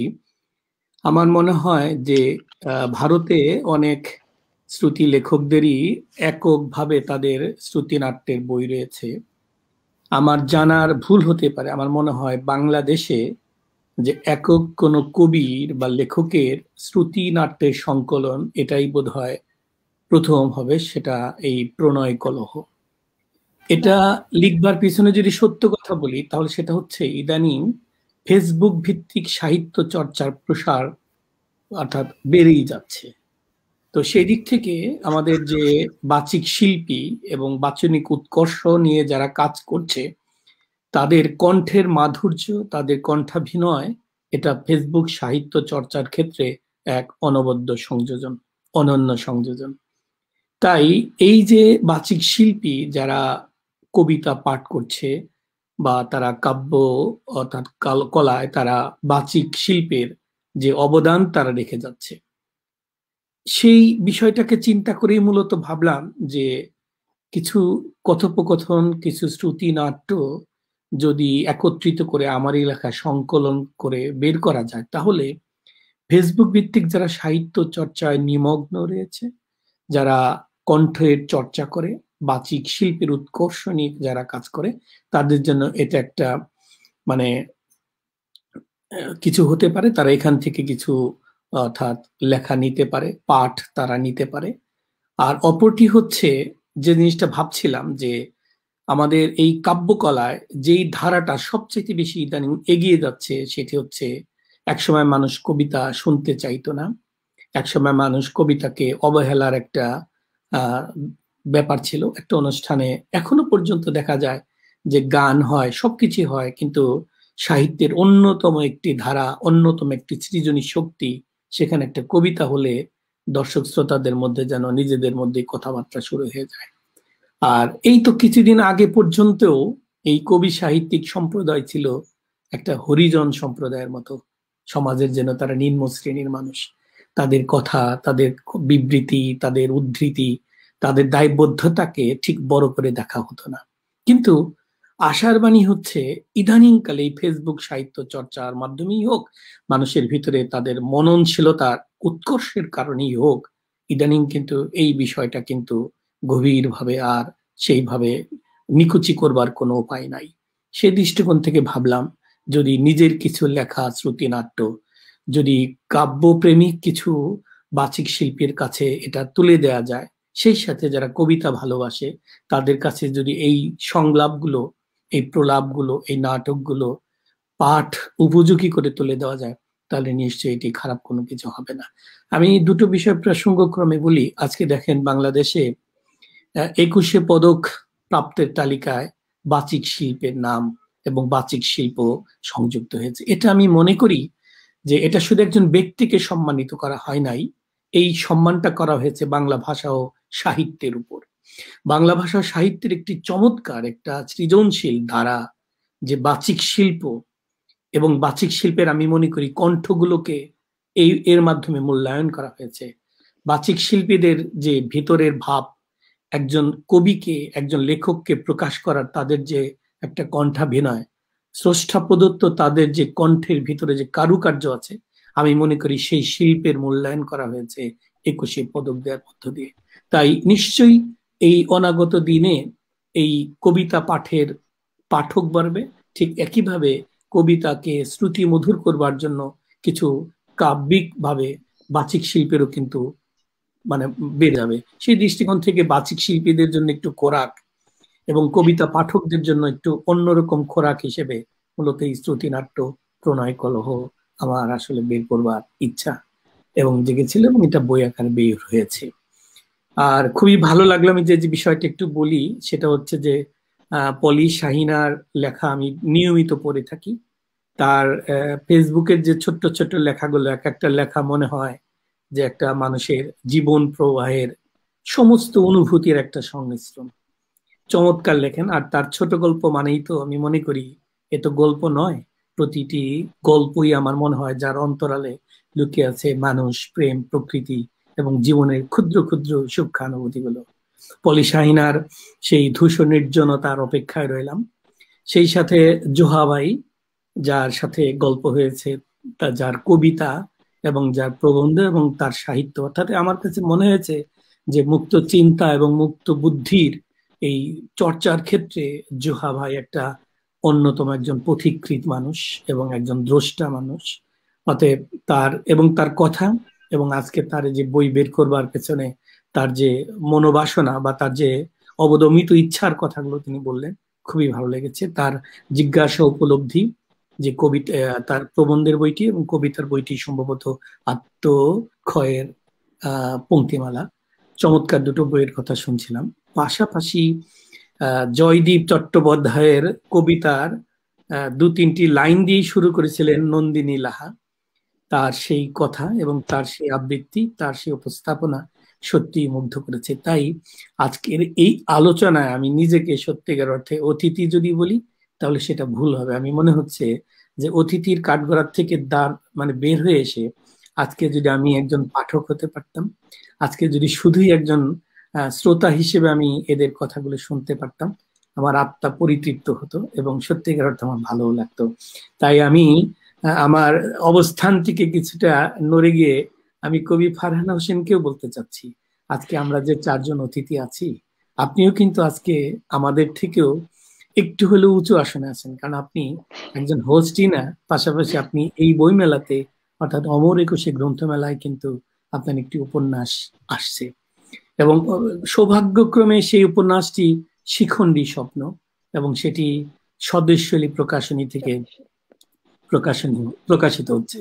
যদি আমার অন্যান্য অতিথিদের কোনো আপত্তি না থাকে, অনাপত্তি থাকে, আমি কি প্রশ্ন করতে পারি যে কবি ফারহানা হোসেন, আপনার যে শিখণ্ডী স্বপ্ন নামের যে একটা চমৎকার উপন্যাস এবং জীবন প্রবাহের একটা কি বলবো প্রতিচ্ছবি, একটা প্রতিবিম্ব আপনি আপনার কলমে তুলে ধরেছেন, আমরা কি সেই শিখণ্ডী স্বপ্ন নিয়ে 2-4টি কথা শুনতে পারি? ফারহানা হোসেন, আপনাকে আমার একটু প্রশ্ন। হ্যাঁ হ্যাঁ, ধন্যবাদ মৃদুল তোমাকে। আমার মূলত এটা একটা হিজড়াদেরকে নিয়ে লেখাটা, এটা হলো তথ্য সংযোজন এবং নতুন সংস্করণ রূপ। এটা আমি হয়তো এই বইটার ভিতরে আসলে হিজড়াদের যে চরিত্রটা আমি এখানে তুলে ধরেছি, যে এখানে একটা স্কুল মাস্টার আছেন এবং তার 2টা ছেলে, ওখানে ওরকমই তাদের জীবনযাত্রা একটা সুন্দরভাবে চলছিল, কিন্তু হঠাৎ করে তাদের জীবনে নেমে আসে ধস। তা কিছু প্রতিচ্ছবি ওখানে আমি তুলে ধরেছি। আমি আসলে হিজড়াদের সাথে কিছুদিন 2-3টা সিটিং দিয়েছিলাম বাংলাদেশে, যে আমার কাছে মনে হয়েছে আসলে আমি বেশি আমি আগ্রহ প্রকাশ করেছি। একদিন আমি ঢাকাতে শেরাটনের সামনে আমি যাচ্ছি, কিছু মানুষ আমার গাড়িতে এসে টাকা চাচ্ছে। তা আমি আমার মেজ বোনকে বললাম, ছোট আপু ওদেরকে আমি টাকা দিব। আমি ছোটবেলায় দেখেছি যে হিজড়াদেরকে নিয়ে মানুষ গান করে বা বাচ্চা সময়, কিন্তু এই যে টাকাটা দেওয়ার ব্যাপার, আমি আসলে অনেকদিন দেশের বাইরে থাকাতে আমি আসলে ওদের সম্বন্ধে ভুলেই গেছিলাম যে মানে ওদের এখন পেশা কি। দেন আমার না কেন জানি আমি যেখানে যাচ্ছে আমার মাথার ভিতর ঘুরছে যে আমি কি ওদেরকে নিয়ে কিছু লিখবো। আমার বোন তখন বললো যে এরা হিজড়া, কিন্তু তোর কাছে টাকা চাচ্ছে। আমি না ভয়ে চোখটা বন্ধ করে এরকম করে বসেছিলাম গাড়িতে কতক্ষণ। পরে দিয়ে মনে হচ্ছে একটা মানুষ, আমি ভয় পাচ্ছি কেন এদেরকে। পরে এদের যে মেন ইয়া ছিল হিজড়া সম্প্রদায়ের যে কথা, আমি নারী বাদী বা একটা সামথিং একটা এরকম নাম ছিল, যে আমি ওইখানে কল দিলাম। কল দিয়ে আমি বললাম যে আমি একটু শামসুনার আপা আমার মেজ বোনেরই ফ্রেন্ড, আমি বললাম যে আপু আমি একটু কথা বলতে চাই এদের কারোর সাথে। তখন ওই মেয়েটা আমাকে ওর বাসায় একটা সিটিং দিল 2 দিনের। তখন আমি গেলাম, যে প্রথমেই আমার যে জিনিসটা খুব খারাপ লেগেছে, আমি সবার উদ্দেশ্যে বলি, মৃদুল বা এখানে পলি আছো, জোহা ভাই আছেন, ওর একটা ছোট্ট একটা বাসা, তার উপরে একটা তাকের উপরে একটা ছেলে, একটা বউ, একটা বর বসানো। আমার খুব খারাপ লেগেছে। তখন আমি বললাম যে এটা তুমি রেখেছো? তখন ও বললো যে আমাদের আসলে আমরা যখন বর্ন হই আমরা অবহেলিত, আমার বাবা মা আমাদেরকে রাখে না, বন্ধু বান্ধব আমাদেরকে কোনোখানে ডাকে না, স্কুলে গেলে আমরা অবহেলিত। এই জোর থেকে কথাগুলা আমি শুনছি। ও 2 দিন সিটিং দিল আমাকে, আমি জাস্ট লিখলাম। তখনই আমি আস্তে আস্তে মনে করলাম যে না, এদের সম্পর্কে আমার লেখা উচিত। হয়তো আমাদের দেশে আছে আর এরকম বই। আর এবারের বই মেলাতে আসলে স্বদেশ শৈলী, যে আমার সামনে বসে আছে প্রকাশক মৃদুল রহমান, ওদের এই প্রকাশকের বই প্রকাশনা থেকে বইটা বের হচ্ছে। আর আমার প্রচ্ছদটা হলো চারু পিন্টু, এটা চারু পিন্টু এঁকেছেন প্রচ্ছদটা। আর এখানে কিছু আমি তথ্য সংযোজন এবং নতুন সংস্করণ রূপে দিয়েছি এখানে আমি বইটার ভিতরে।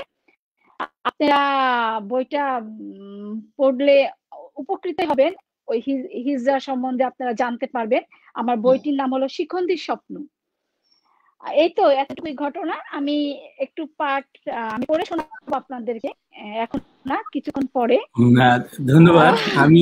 আমি বোধহয় কথার সূত্র থেকে বের হয়ে কবি ফারহানা হোসেনের যে এবারের যে গ্রন্থ শিখন্ডী স্বপ্ন, তো আমার মনে হয় যে এবারে পাণ্ডুলিপিটি পড়বার বোধহয় আমারই সৌভাগ্য হয়েছে।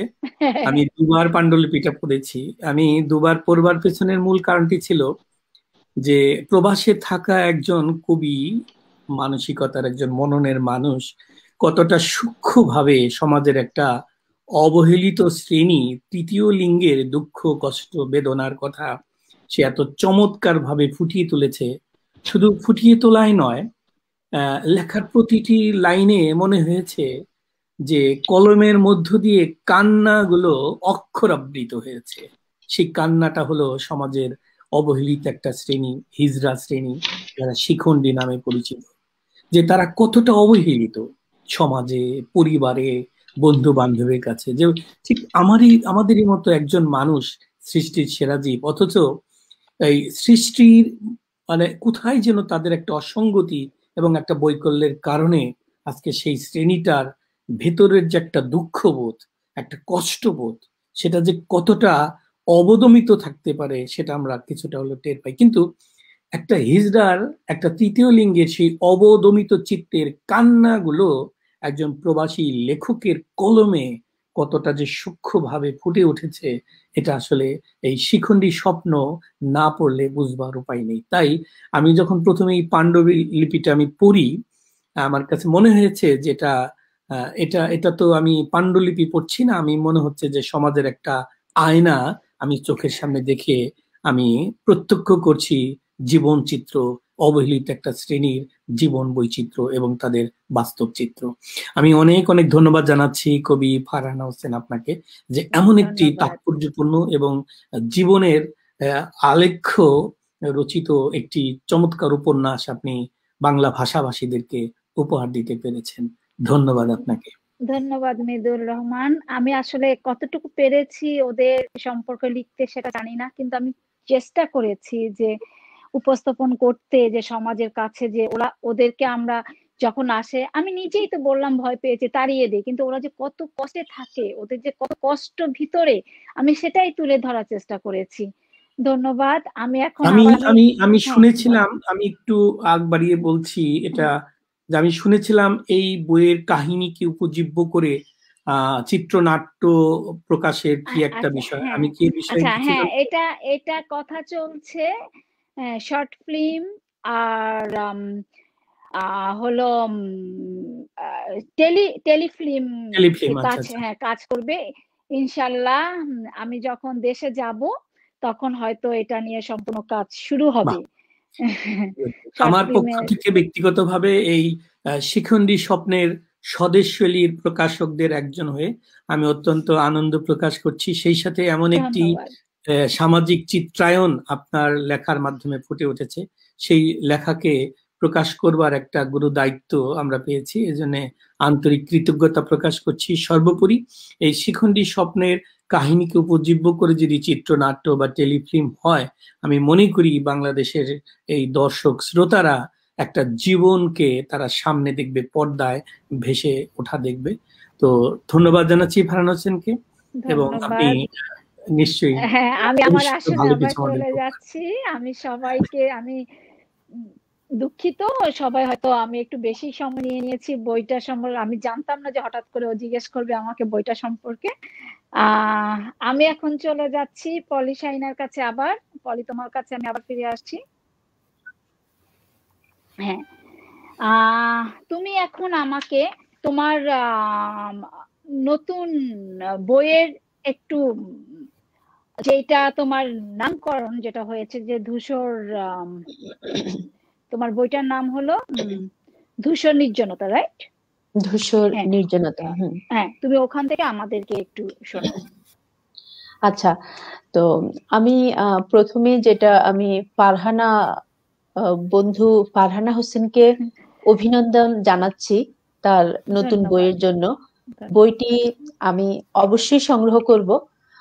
আমি অভিনন্দন জানাচ্ছি শামসুজ্জোহা ভাইকে, অভিনন্দন জানাচ্ছি মৃদুল রহমানকে। অবশ্যই সময় সুযোগ মতো বইগুলো আমি সংগ্রহ করব। তো আমি পড়ছি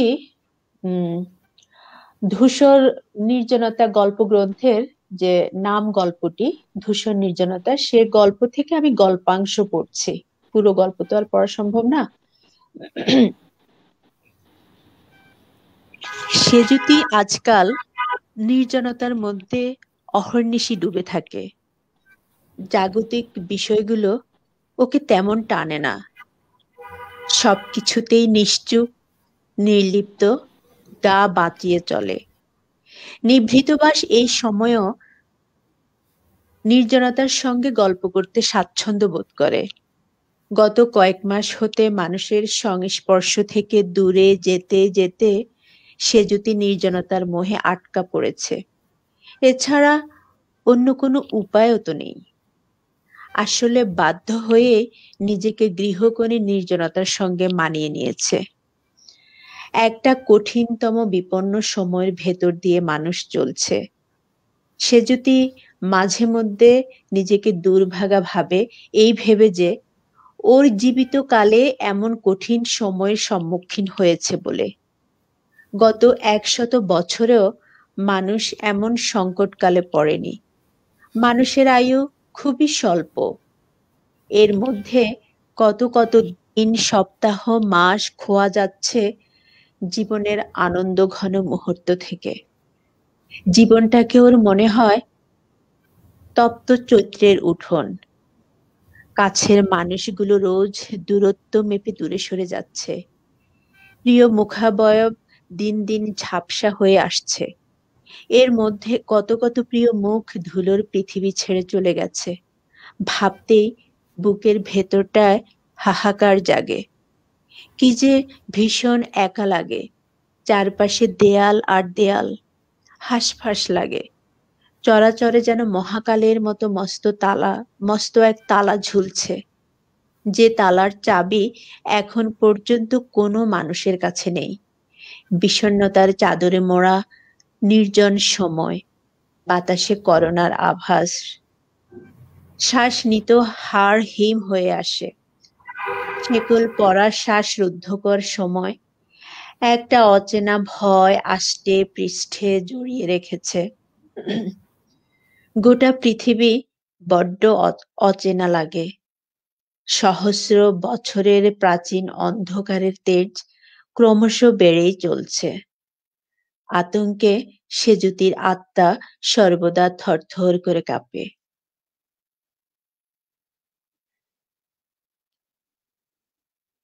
নির্জনতায় মানুষ সবচেয়ে বেশি কথা বলে। সমুদ্র, জল, কেটে ফেলা গাছ, গৃহহীন পাখি, পোকামাকড়, কাঠবিড়ালির সঙ্গে সেজুতি নিভৃতে অনর্গল কথা বলছে। ওদের কষ্ট দুর্ভোগের ভাষা গত কয়েক মাসে সেজুতির আয়ত্তে চলে এসেছে। ওরা এখন আর দেয়ালের আড়ালের অচেনা শত্রু নয়, পরস্পরের বন্ধু হয়ে উঠেছে। সেজুতি ওদের হুসহুস শব্দে ভয় পায় না আর। এই করোনাকাল সেজুতিকে অপরিসীম জ্ঞান দিয়েছে, জগতের অন্য সকল প্রাণকে উপলব্ধি করার মতো। ওদের কষ্ট দেখলে সেজুতির বুকে রক্তক্ষরণ হয়। এই রক্তক্ষরণ কোনো মানুষ দেখে না।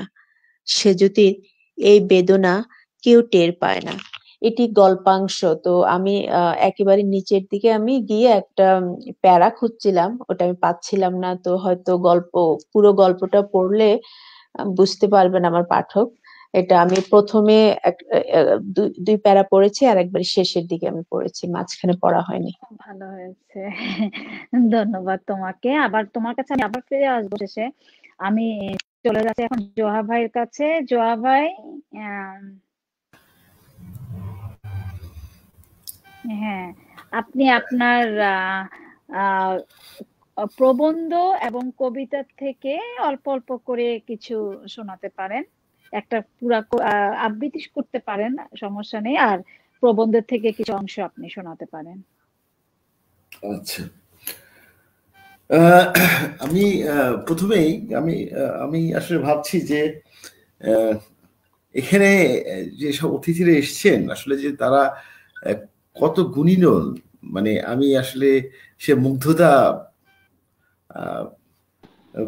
জানানোর ভাষা আমার নেই। হ্যাঁ, আমি পরে বলবো, সবার কথা একটু একটু বলতে চাই, কারণ না বললে আমার আসলে অতৃপ্তি থেকে যাবে সেগুলা। তো আমি আমার কথাটা বলি। আসলে প্রবন্ধগুলো আমার মনে হয় যে প্রবন্ধ এই গ্রন্থের বই মানে সংকলনে কি কি প্রবন্ধ আছে আমি যদি একবার পড়ে যাই, আমার মনে হয় আমার লেখার সময় ধারণা পাওয়া যাবে। কারণ প্রবন্ধ তো খুব শক্ত, এবং আমি এই প্রবন্ধগুলো অনেক বেশ সময় নিয়ে অনেকটা গবেষণা করে লেখা। তো বলি যে 21টি আছে তার শুধু আমি শিরোনামগুলো পড়ে যাই। সেখানে প্রথম হলো শিক্ষা। শিক্ষা নিয়ে একটি বড় প্রবন্ধ আছে 4 খণ্ডে। তারপর আছে সংখ্যালঘু, সংখ্যাগুরু ও দেশ ত্যাগ, যৌক্তিক উদ্বেগ, গুজব ও বিজ্ঞান মনস্কতা, 3 নম্বর প্রবন্ধ। 4 নম্বরে আছে মৌলবাদ, উগ্রবাদের বিস্তৃতি ও সম্প্রীতি। 5 নম্বরে আছে যুদ্ধাপরাধের বিচার। 6 নম্বরে আছে পহেলা বৈশাখ ও বাংলাদেশি জাতীয়তাবাদ। 7 নম্বরে আছে অনিয়ম দুর্নীতির স্বরূপ সন্ধানে। 8 নম্বরে আছে দেশপ্রেম ও দেশত্ববোধ। 9 নম্বরে আছে গ্রাম্যতা। 10 নম্বরে আছে সংকট ও সম্ভাবনা। 11 নম্বরে আছে ফুটবল বিশ্বকাপে বাঙালি সমর্থক ও হুমায়ুন আহমেদের নাটক ও অভিনয়। 12 নম্বরে আছে ক্রিকেট ও দেশের প্রতি ভালোবাসা। 13 নম্বর আছে তৈলযুগ। 14 নম্বর আছে বাঘ। 15 নম্বরে আছে প্রচারণা ও আত্মপ্রচারণা। 16 নম্বরে আছে মানুষের সফল হওয়া না হওয়া। 17 নম্বরে আছে উৎসবে বাড়ি ফেরা ও আনন্দ উদযাপন। 18 নম্বরে আছে বাঙালির অঙ্কবিদ্যা ও ইলিশ মাছ। 19 নম্বরে আছে পাত্রীর বয়স। 20 নম্বরে আছে ফাঁকা জায়গা ও ফাঁকা সময়। আর 21 নম্বরে আছে মহামারীর শিক্ষা ও প্রত্যাশিত পদক্ষেপ। এই 21টি বুঝতেই পারছেন যে কত বিচিত্র আমার এই প্রবন্ধগুলো, এবং জীবনকে ছুঁয়ে যাওয়ার চেষ্টা করা হয়েছে, যে জীবনের যতগুলো সংকট, সম্ভাবনা, আবেগ, তারপরে সংবেদনশীলতা আছে আমার এই প্রবন্ধগুলোর মধ্যে দিয়ে এসেছে। আমি জানি না আপনাদের কেমন, যদি আপনারা পড়েন আর কি, তাহলে অবশ্যই আমার ভালো লাগবে, পড়লে আপনারা বুঝতে পারবেন। অবশ্যই অবশ্যই আমরা সংগ্রহ করব। আমি এটুকু বলতে পারি যে প্রথমে বলেছি যে এটি অবশ্যই ভিন্ন রকমের হয়েছে, ভালো হয়েছে কিনা আমি বলবো না, তবে আমি এটুকু বলতে পারি যে এগুলা ভিন্ন দৃষ্টিভঙ্গি থেকে লেখা। সবাই যেভাবে চিন্তা করে এই চিন্তাগুলা একটু আনঅর্থোডক্স। এটা গেল প্রবন্ধ। আচ্ছা, আমি আমার যেটা কাব্যগ্রন্থ, তৃতীয় কাব্যগ্রন্থ, প্রথমে বলে নিই যে আমাকে বলা হয়েছে যে কবিতা আবৃত্তি করতে। আসলে আবৃত্তি একটি অত্যন্ত উঁচু মানের, আবৃত্তি না, জাস্ট পাঠ। না, সেটাই আমি বলছি যে বিশেষ করে নন্দিনীর আবৃত্তি শুনে আমি এতই মুগ্ধ হয়েছি যে মনে মনে ভাবছিলাম যে নন্দিনী যদি আমার কবিতাগুলো দু একটা পড়তো তাহলে কতটা ভালো হতো। যাক, আমি জানি না দিদি পরে পড়বে কিনা, তবে আমি দু একটা কবিতা আমি পড়বো। মানে আমি অবশ্যই বলবো না যে আবৃত্তি করি, কারণ আবৃত্তি আমি চর্চাও করি না, এবং এটা এই সাধনাও আমার নেই। তো কবি হিসাবে আমি কবিতা লিখি যেহেতু, এবং মাঝে মাঝে আমাকে অনুরোধ করা হয় যে একটা কবিতা পড়া হোক।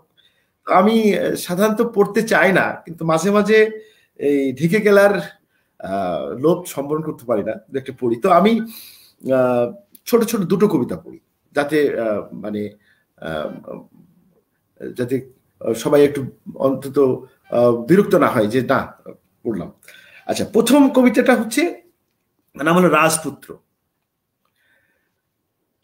রাজপুত্র কবিতা, তো আমি সেটা পড়ে শোনাই। যৌবনে সব নারী তার নিজের মতো করে কোন এক রাজপুত্রের ছবি এঁকে নেয়। রাজাদের সব পুত্ররা কি রাজপুত্রের মতন হয়? সুদর্শন, শৌর্য বীর্যে ভরপুর, অমিত তেজা, মহাবীর, রূপকথার প্রেমিক পুরুষ। কেউ কেউ তো অনেক ঘাটতি নিয়েও জন্মায়, ভীরু, দুর্বল, বাউন্ডিলে এলেবেলে। তুমি না হয় কোনো রাজপুত্রকে চেয়ে আমাকেই পেলে। শুধু ভেবে নিলেই তো হয়, আমি কোনো এক রাজ্যহীন রাজার খুব সাধারণ রাজপুত্র। তাহলে তো নির্দ্বিধায় ভালোবাসতে পারো আমায়। এই একটা কবিতা শেষ হলো। হ্যালো, আচ্ছা, আরো একটি খুব ছোট একটা কবিতা পড়ি। কবিতার নাম হলো দণ্ডবিধি। দণ্ডবিধির কবিতা খুবই ছোট, তারপরে একটু আমি সবাইকে অনুরোধ করবো একটু মনোযোগ দিয়ে শুনতে, কারণ পড়তে পড়তে শেষ হয়ে যেতে পারে। আচ্ছা, দণ্ডবিধি। আমি হলাম একজন হৃদয় আবাদী, তুমি তো আর ছিলে না কখনো আমার ভূসম্পত্তি। দখল নেই, তাই অধিকারও নেই। এ হলো হৃদয় চুরি ও তসরুপের মামলা। দণ্ডবিধিতে এর কোনো তামাদি নেই। শেষ। এই দুটো কবিতা পড়লাম, আর যদি সুযোগ দেন পরে আরেকটি কবিতা পড়বো। দখল নেই তো অধিকারও নেই, সুন্দর কথা। একটু পড়লাম যাতে ঠিক আছে। আমি ফিরে আসবো ভাই আপনার কাছে, অবশ্যই আরেকটা আপনি শোনায়েন আমাদেরকে, আবার শোনাবেন সবাই দর্শকদের উদ্দেশ্যে। আমি ফিরে আসবো আপনার কাছে আবার। আমি একটু চলে যাচ্ছি নন্দিনী লাহাদির কাছে। হ্যাঁ দিদি,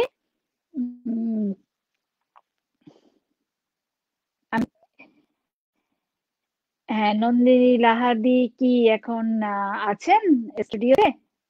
আচ্ছা, নন্দিনী লাহাদি নাই, তাহলে আমি মৃদুলের কাছে আবার এসছি। মৃদুল রহমান, প্রকাশকের লেখক, আমি তোমার কাছে আবার এসছি। তুমি এখন তোমার শ্রুতিনাট্যর একটু কিছু অংশ শোনাও আমাদেরকে। আমি শুরুতেই বলেছি যে শ্রুতিনাট্যটির নাম হচ্ছে প্রণয় কলহ, অর্থাৎ নামটা একটু ব্যাখ্যা প্রয়োজন এই কারণে যে মানুষ তাহলে পুরো বইটি বা শ্রুতিনাট্যগুলোর সংকলন সম্পর্কে একটু ধারণা নিতে পারবে। যে নারী পুরুষের যে মধ্যে যে ভালোবাসা, খুনসুটি, অভিমান, সেটাকে মূলত বলে মানকলি।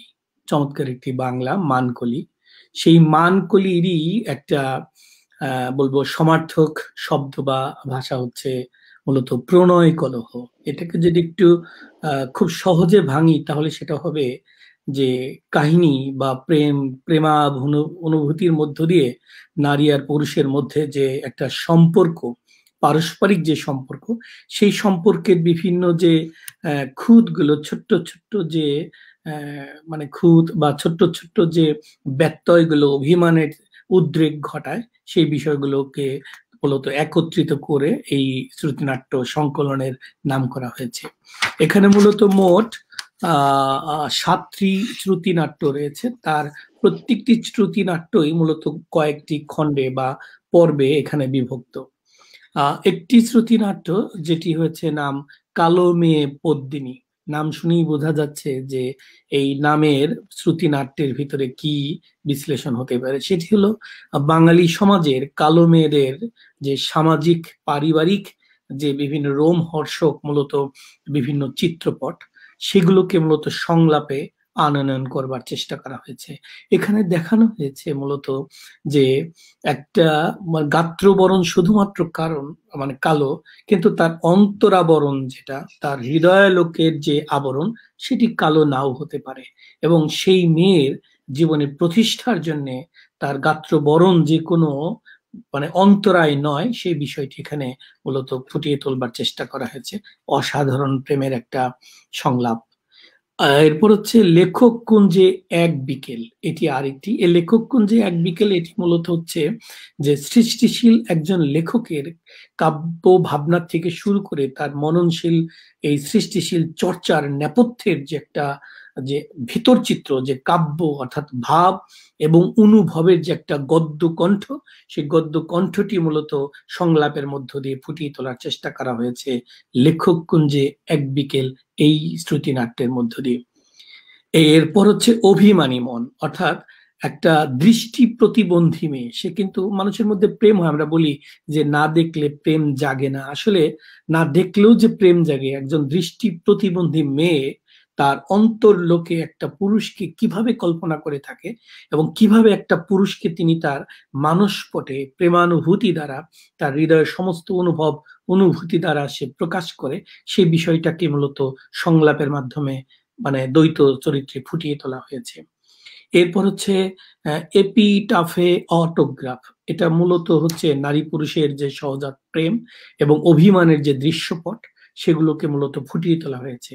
সর্বোপরি এই যে নারী পুরুষের প্রেম বিরহ, এগুলো যে অর্থাৎ এক কথায় যদি কাহিনী না হয় তাহলে প্রণয় কিসের? এই যে প্রণয়তে প্রেমের আনন্দ খুঁজতে যাবার আগেই যে চিত্ত বেদনার যে বিষয়গুলো আছে, সেগুলো এখানে ফুটিয়ে তোলবার চেষ্টা করা হয়েছে। এরপর হলো একটি ভিন্ন আঙ্গিকের একটি সংলাপ ধর্মী শ্রুতিনাট্য, সেটা হচ্ছে মালতীর আস্তানা। এটি হচ্ছে এক কথায় যদি বলি যে যার সন্তান না, একজন নিঃসন্তানের যে কি প্রাণের আকুতি, তার যে মনের আকুতি এবং সন্তান লাভের জন্য তার যে ভেতরের আকাঙ্ক্ষা অভিলাষ, এটা আমার মনে হয় যে পৃথিবীতে অন্য একটা মানুষ বুঝাবার তার কোনো ভাষা বা কোনো কবি সাহিত্যিকে সেই ভাষা থাকবার কথা নয়।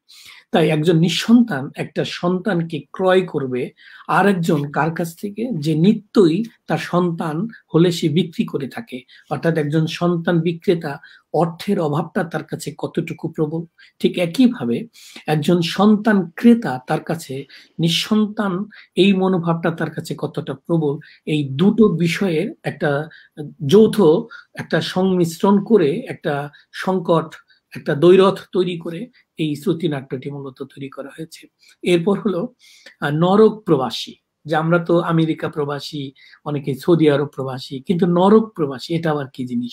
বিষয়টা হচ্ছে যে এটা 4 পর্বের একটি বড় শ্রুতিনাট্য।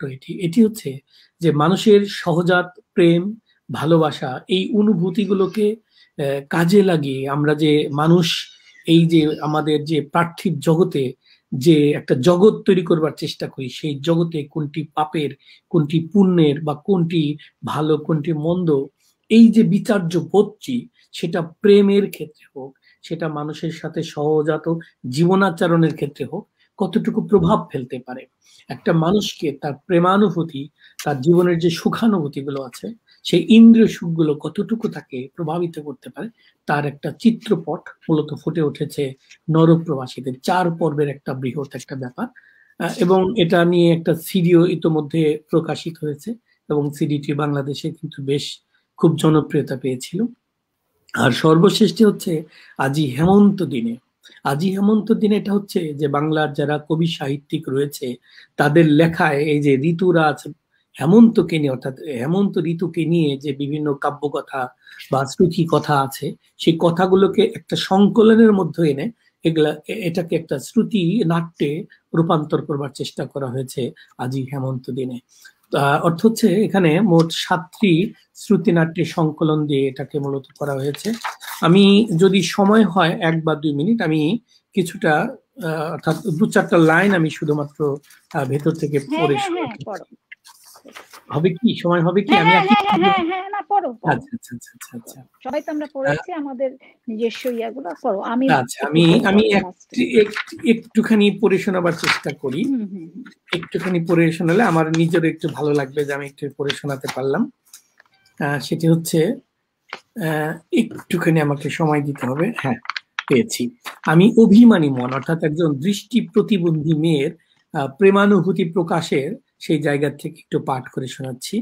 মেয়ে বলছে, বড় অভিমানী এ মন আমার, হৃদয় অন্তঃপুরে জমে থাকা পাহাড় সম অভিমানের স্তূপ, ঘন কালো মেঘের মতো ছেয়ে থাকে আমার অন্তরাবেশ, নীল কষ্টের আবরণে ঢেকে থাকে চিত্ত সুখ, অথচ অদ্ভুত আশ্চর্য এক প্রেমানুভূতি রোমাঞ্চকর আনন্দের বন্যায় ভাসিয়ে নেয় এই আমাকে।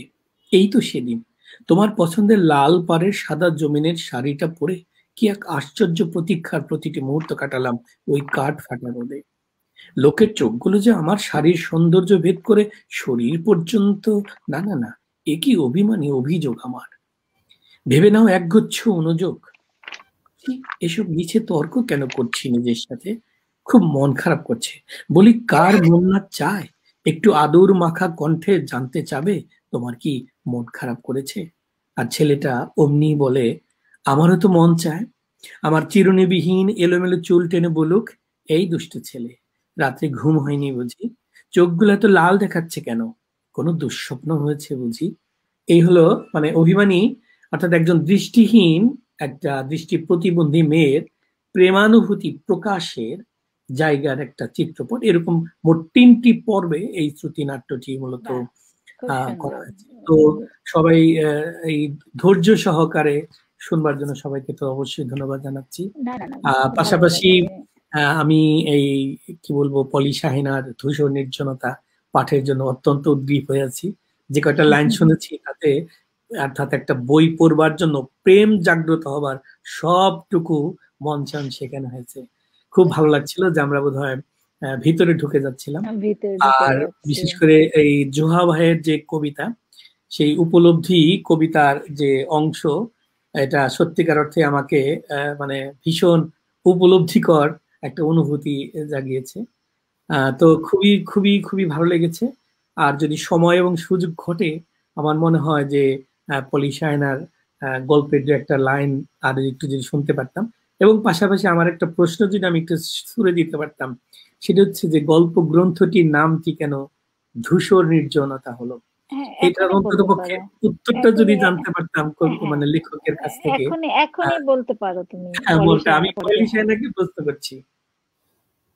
পলি শাহিনা, আমি কথায় কথায় প্রশ্ন রেখে ফেলছি, সেটি না না ঠিক আছে। গল্প ছোট গল্প সংকলনটির নাম মূলত ধূসর নির্জনতা কেন হলো না, মানে কেন হলো? আচ্ছা, অনেক সুন্দর একটা প্রশ্ন। একটা কথা আছে না যে ঢেকি স্বর্গে গেলেও ধান ভাঙে। তো আজকে আমরা আমাদের অনুষ্ঠানে সেটা দেখতে পাচ্ছি মৃদুল রহমানকে। উনি অত্যন্ত একজন গুণী উপস্থাপক, ওনার অনুষ্ঠান আমি দেখি, সে কারণে আজকে ওনার ফারহানা হোসেনের সঙ্গে ওনার উপস্থাপনা, আমরা প্রশ্ন সবকিছুই বেশ উপভোগ করছি। তো সেটা হচ্ছে এই যে সময়টা আমরা যে এই যে করোনা কাল, এই সময়টা আসলে আমার কাছে ধূসর মনে হয়। আমাদের সবকিছু আছে, আমরা খাচ্ছি, ঘুমাচ্ছি, আমরা টেলিভিশন দেখছি, আমাদের দৈনন্দিন সকল কাজকর্ম করছি, এতদ সত্ত্বেও দেখেন চারপাশে কেমন একটা নিস্তব্ধতা, কেমন একটা বিষণ্ণতা, কেমন একটা মন খারাপ লাগা। আমরা সকলে স্বাধীন থেকেও আমরা সকলে বন্দী। এই ভাবনা থেকে এই মূলত আমি এই গল্পের নামটা ঠিক করি। আর এই যে গল্পটা, এই গল্পের যে মূল চরিত্রে আছে সেজুতি, সে এই বন্ধ সময়ে তার ঘরের দেয়ালে যে আরশোলা থাকে, তাদের তাদের যে ভাষা সেটা বুঝে গেছে। সে বাইরের পৃথিবীর মানুষের ভাষা ভুলে যেতে বসেছে। বাইরের পৃথিবীর মানুষ তার কাছে এখন আর ভালো লাগছে না। সে তার ঘরের ইট সুরকি যেভাবে আগে দেখা হয়নি এখন সে দেখতে পাচ্ছে। তো সে যদি যেটা অনুভূতিতে যে সে এই বাড়িতে একা বাস করছে না, তার সঙ্গে দেয়ালের ফাঁক ফোকরে যারা আছে তারা ওই বাড়ির বাসিন্দা হয়ে গেছে, এবং তাদের মধ্যে এক ধরনের নতুন একটা পৃথিবী, নতুন একটা পরিবেশ সৃষ্টি হয়। এই যে মানুষ মানুষ থেকে দূরে সরে গিয়ে নতুন কোনো প্রাণীর সাথে একটা নতুন একটা পৃথিবীতে যাওয়া, সেই জায়গাটাকে আমার কাছে ধূসর মনে হয়েছে, স্বাভাবিকতার বাইরে। এ কারণে রেখেছি ধূসর নির্জনতা। চমৎকার, চমৎকার লেগেছে। অর্থাৎ আমার মনে হয় যে ধূসর নির্জনতার মধ্যে এই যে পুরো গল্পের যে একটা আঙ্গিক, যে একটা তাৎপর্য, মহিমা এবং ঐশ্বর্য ফুটে উঠেছে। আমি মনে করি গল্পকারের এখানেই সার্থকতা, যে তার এই ধূসর নির্জনতার নামকরণের পেছনে। তো আমি পহেলি শাহিনাকে প্রশ্ন করছি, যে অত্যন্ত কাছের বন্ধু ফারহানা হোসেন একজন কবি, একজন লেখক। আমার কিন্তু খুব প্রশ্ন করতে ইচ্ছে করে, আমার খুব বলতে ইচ্ছে করে না। তো এই মুহূর্তে কি কবি ফারহানা হোসেনকে কি পলি শাহিনার কোনো কিছু প্রশ্ন করবার আছে? এমন কি আছে যেটা আমরা ফারহানাকেও আমাদের সাথে হ্যাঁ হ্যাঁ নিশ্চিত। আমরা আজকে সেই সুযোগটা নিতে যাচ্ছি, যেটা শুরুতে বললাম যে হ্যাঁ, সেটা হচ্ছে প্রথমত ওর নতুন বইটি সম্পর্কে আমার জানার বিশেষ একটা আগ্রহ ছিল, সেটা আপনার কল্যাণে আমি জেনে গিয়েছি। আর আরেকটা জিনিস হচ্ছে সেটা হচ্ছে একই প্রশ্নটা ফারহানা যে সবাইকে যেটা করেছিল, আমি এখন ফারহানাকে করতে চাচ্ছি যে একজন লেখকের পাঠকের কাছে কিরকম দায়বদ্ধতা থাকে, যদি তুমি তোমার ভাবনাটা আমাদের সঙ্গে আমি ছোট বলো। করে বলি যে একজন সাধারণ মানুষ এবং একজন লেখকের মূল পার্থক্য হলো তাদের দৃষ্টিভঙ্গি এবং ভাবনার ভিন্নতা। সাহিত্য হচ্ছে সমাজ দর্পণ, আবার সাহিত্য হচ্ছে সমাজ বদলের দর্পণ। সাহিত্য সমাজকে বদলে দিবে, আবার সমাজে যা হচ্ছে তা লিখবে। লেখক সেটা নিয়ে আমরা যা লিখি সাধারণ মানুষের ভিতরে সেটা আমরা পৌঁছে দিই। আর সাধারণ মানুষ ঠাঁই দেয় সেই তার সৃষ্টিগুলো তার মনে। আমি এই জন্যই মনে করি যে তাদের দৃষ্টিভঙ্গি আমাদের থেকে কিছুটা হলেও ভিন্নতা প্রকাশ পায়। আরেকটা হলো একজন লেখক দায়বদ্ধতা থাকে, দায়বদ্ধতা একটা স্বপ্ন দেখাতে পারে বলে একজন লেখক একজন দ্রষ্টা এবং দার্শনিক। আর সাধারণ মানুষের জীবনের ভাবনা আছে, দায় সেভাবে তারা অনুভব করে না, এই জন্যই তারা সাধারণ মানুষ আর আমরা লেখক। আসলে আসলে আসলে ফারহানা ঠিক বলেছো যে দায়বদ্ধতা একজন লেখকের পাঠকের কাছে। আমার কথা হচ্ছে যে আমার লেখাটা পড়ে একজন পাঠক যেন একটা ঘোরের মধ্যে চলে যায়। আমার লেখাটা পড়ে একজন লেখক যেন মুগ্ধতায় আচ্ছন্ন হয়ে পড়ে।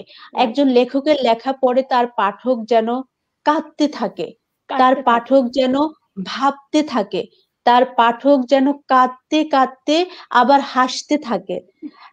একজন লেখকের পড়া এটা কিন্তু একজন লেখকের, আমি যেটা প্রথমেই বলেছিলাম যে আমি এখন আরো বেশি যে না আমি ছাইপাশ লিখবো না, যেটা শামসুজ্জোহা ভাইও বলেছেন যে না আমার সামনে আরো বেশি দায়িত্ব বেড়ে যাচ্ছে, আমি ছাইপাশ লিখলে হবে না, আমাকে অনেক ভেবে লিখতে হবে, অনেক ভেবে চিন্তে লিখতে হবে। এক একজন পাঠক তার অনেক কষ্টার্জিত পয়সা দিয়ে, টাকা দিয়ে আমার বইটা কিনছেন, এবং সেই বইটা পড়ে যাতে তিনি হাসতে পারেন, কাঁদতে পারেন, ভাবতে পারেন, তার মেধা, তার মনন যেন গঠিত হয়। আমার লেখাটা পড়ে যাতে একজন পাঠকের মধ্যে এক ধরনের কি বলে সচেতনতা আসে। আমার ধূসর নির্জনতা গল্পগ্রন্থে একটা গল্পের নাম উপলব্ধি। তো সেখানে দেখো ফারহানা, তুমি খুব সহজে আমরা সেই জায়গাটাতে চলে যাচ্ছি। শাশুড়ি, কিংবা মায়ের প্রতি সন্তানদের যে একটা অবহেলা, রাইট সেটা চেতন কিংবা অবচেতন মনে আমরা করে থাকি। তো ওই গল্পটা পড়ে একজন পাঠকও যদি তার মধ্যে এই পরিবর্তনটুকু আসে, সচেতনতাটুকু আসে, সেই চেষ্টাটা একজন লেখকের সবসময় করা উচিত। ওটাই একজন আমি বলি যে পাঠক আর পাঠকের যাতে লেখকের মেধা ভিতরে এবং মনন দৃষ্টিভঙ্গি যাতে এবং গঠিত হয়। ভাবনার ভিন্নতা, দৃষ্টিভঙ্গি এবং ভাবনার ভিন্নতা আমাদের লেখালেখি তো হেলা ফেলার বিষয় না, না বিষয় না না। না একজন এটা লেখককে হেলাফেলা ভীষণ আমরা অনেক যত্নে, সময় ফেসবুকে লিখি, হয়তো আমাদের মনের ওটাকে কি বলবো কোটেশন দুটা সেটা ইচ্ছা ভিন্ন, করলো, সেটা ভিন্ন সেটা ভিন্ন বিষয়। কথা। অনেকেই তাই করছে, ওই কোটেশন দিয়ে একটা বই তৈরি করছে, কিন্তু এটা কিন্তু আসলে উচিত না, এটা আসলে ঠিক পাঠকে না, ফাঁকি দেওয়া। একদম ঠিক না, মৃদুল বা একদম জোহা ঠিক ভাই না। আপনারা কি বলেন যে এটা সম্পর্কে, যেন একজন পাঠকদের ফাঁকি দেওয়া, আমি যা ইচ্ছা তাই লিখলাম, সেটা দিয়ে একটা বই তৈরি করলাম, না এটা কিন্তু একদমই ফাঁকিবাজি। উচিত না, পাঠকদের উচিত না। পাঠকদের সাথে আমাদের এটা হলো এক ধরনের ফাঁকিবাজি, যেটা আমরা বলবো যে এটা অনেকেই তাই হচ্ছে, যে আমি মনে যা হচ্ছে 2 কলম লিখে দিয়েছি, আমার ক্রাইসিস চলছে, আমি সেটা কোটেশন লিখে দিচ্ছি, সো ওইটাকেই বড় করে। কিন্তু হ্যাঁ, ভালো লেখা হচ্ছে। একবার এখানে সুমন্ত আসলাম ভাই উনি এসেছিলেন, উনি বলল যে আমাদের, আমি আমি মৃদুলের সাথেও একবার এখানে বসে আলাপ করেছিলাম যে ফেসবুক হলো মলাটবিহীন বুক, এখান থেকে আমরা কিন্তু অনেক ভালো কিছু পাচ্ছি, আমাদেরকে দর্শক শ্রোতা চিনছে, জানছে, আমাদের লেখা পড়ছে, সেটা হলো আলাদা কথা। কিন্তু কিছু কিছু বই, একটু আগে যে তুমি বললে যে আমরা ভালো কিছু দিতে চাই, যে আমরা ফাঁকিবাজি লেখা দিতে চাই না, আমাদের উচিত। একটা দায়িত্ব চলে এসছে। যখন আমরা 2টা বই বের করি জোহা ভাই, তখন কিন্তু সেকেন্ড বই যখন আমরা প্রথম বই, আচ্ছা আমি বলি যে অনেকের ভালো, অনেক ভালো লেখে, বা হয়তো অনেকে কিছুটা বাচ্চা সুলভ আচরণ করি আমরা, যে একটু এত ভারী কোনো লেখা থাকে না। কিন্তু যখন দ্বিতীয় বই আমরা বের করবো, যে পলি তুমি একটু আগে বলে যে একটা একটা পাঠক সে অনেক পয়সা দিয়ে, তার কষ্ট পয়সা দিয়ে সে লেখাটা একটা বই কিনছে, এবং কি একটা স্কুলের ছেলে তার টিফিনের পয়সা বাঁচিয়ে বই কিনছে, কিন্তু সেটার ভিতরে তার তো কিছু শেখার আছে, শেখার দরকার আছে, এমন বই কিনতে হবে। একদম সুন্দর প্রশ্ন একদম। করেছো পলি, আমি হয়তো বেশি সময় নিয়ে ফেলেছি। এটা আসলে আমাদের আজকে বুক রিভিউটার জন্যই, আমাদের বুক রিভিউটা এমন ছিল যে এবারের আয়োজন বইমেলা, নতুন বই ও লেখক সমাচার, যে কারণে আমরা এই আলোচনা গুলো করতে পারছি। না আমি ঠিক এখন আছে। আমি এখন জোহা ভাইয়ের কাছে চলে যাব। জোহা ভাই, আমি আসলে আপনাকে অনেকক্ষণ আপনার কথা শুনছি না, আমি লেখক জোহা ভাইয়ের কাছে চলে এসেছি। যে কবিতা এবং প্রবন্ধ দুটি একজন লেখকের সাধারণত 2 ধারায় সৃষ্টিশীল মনের বই প্রকাশ, কোনটায় বেশি মনোযোগ দিতে স্বাস্থ্যপ্রস্তুত আসে আপনার? আচ্ছা আচ্ছা, ঠিক আছে, এই উত্তর যাওয়ার আগে আমি একটা আপনাদের সম্পর্কে বলি। সেটা হলো যে আসলে এখানে আপনারা সবাই এত সুন্দর করে, এত চমৎকার করে বলছেন যে আসলে আমার মুগ্ধতার শেষ নেই। আমি শুনবো না বলবো ভেবে পাচ্ছি না। এবং সবাই খুব গুণী লোক, এবং সবাই খুব এত মূল্যবান কথা বলছে যে প্রতিটি বাক্য তো বটেই, মনে হচ্ছে যে প্রতিটি শব্দও যেন আমরা ঠিক মতো মন দিয়ে শুনি। আর একটা জিনিস হলো যে এখানে একটা কথা বললেন যে ভালো বই লেখা, সেটা হলো যে আমি এইটা সেই জন্যই বলেছিলাম যে আমাদের একটু তুলনা করি ঢাকা শহরে যে ট্রাফিক জ্যাম, হ্যাঁ, এই ট্রাফিক জ্যামে রিক্সা মার্সিডিজ একসাথে চলে, হ্যাঁ। তো গতবারে আমি দেখছি যে বইমেলায় প্রায় 5,000-এর বেশি বই প্রকাশিত হয়েছে। তো এখন মানুষের জীবন তো খুব ছোট, হ্যাঁ, মানে আমাদের ব্যস্ততা বাদ দিলে, আমাদের কর্ম ব্যস্ততা বাদ দিলে বই পড়ার জন্য এমনিতেই আমাদের সময় খুব কম, কারণ আমরা খেটে খাওয়া মানুষ। তো এই ট্রাফিক জ্যামে অর্থাৎ 5,000-6,000 বই, যেগুলোর মধ্যে হয়তো আমার ধারণা, আমার বিশ্বাস, আমার বইটাও সহ বলি, আমার বইটাও যে খুব মানে পাঠযোগ্য তাও আমি বলবো না, কিন্তু এই 5,000 বইয়ের মধ্যে যদি মানে খুব ভালো বই যদি 500টাও থাকে বা 100টাও থাকে, পাঠক কিভাবে খুঁজে পাবে না। ওই যে বললেন না যে যাতার মতো করে এটা বই ছাপিয়ে দিচ্ছি। এবং আমি খুব অবাক হয়েছি অনেকেই, যে আমি খুব বিজ্ঞ প্রাজ্ঞ লোক নই, অনেকে একটা বাক্য লেখার জন্য যে বেসিক স্ট্রাকচার সেটুকু শিখে নেয়। মানুষ শেখে জানে না, সেটা কোনো অপরাধ নয়, মানুষ শিখবে, আমি এখনো প্রতিটি মানুষই শেখে, কিন্তু তারা না শিখে একটা বই ছাপিয়ে ফেলছে। তারপরে হলো যে যা লিখছে সে যে একবারও সেটা দেখছে না, সেটা তা হচ্ছে কিনা। আমি বলি যে আমি কিন্তু অনেক আগে থেকেই লিখি, সেই ছাত্র জীবন থেকে লিখছি, কিন্তু আমি এই প্রথম বই আমার বের হয়েছে অ্যাট দ্য এজ অফ 50, অর্থাৎ আমি এর মাঝে অনেকবার চিন্তা করেছি যে আসলে কি ছাপাকে উচিত হবে।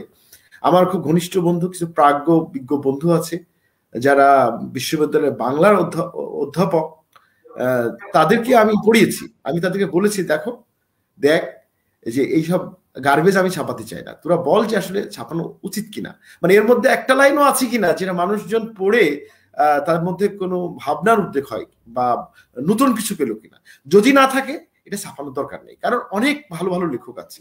আমি এই ট্রাফিক জ্যাম তৈরি করতে চাই না। তো যাই হোক, এটা আমি বললাম এই কারণেই। হ্যাঁ, আর একটা জিনিসও বলে রাখি যে ফারহানা সত্যি আমি খুব খুব গর্বিত যে একটি বিষয় না উল্লেখ করে পারছি না। আমি কয়েকদিন আগে ভাবছিলাম, বিশেষ করে একটি বিশেষ জায়গার কথা বলি, যে এই যে বনানী এবং চেয়ারম্যান বাড়ির যে জায়গাটা, আজ থেকে 30 বছর আগে যখন গাড়ি থামতো অমনি সঙ্গে সঙ্গে একজন মৌলানা টাইপের লোক এসে একটা রিসিপ্ট এসে বলতো যে মসজিদের জন্য দান করেন। যাই হোক, দেশের অবস্থা এখন অর্থনৈতিকভাবে অনেক ভালো, এখন মসজিদের জন্য দান করতে হয় না, এখন অনেক বহু লোক আছে যারা মসজিদ মাদ্রাসার জন্য উদার দান করে।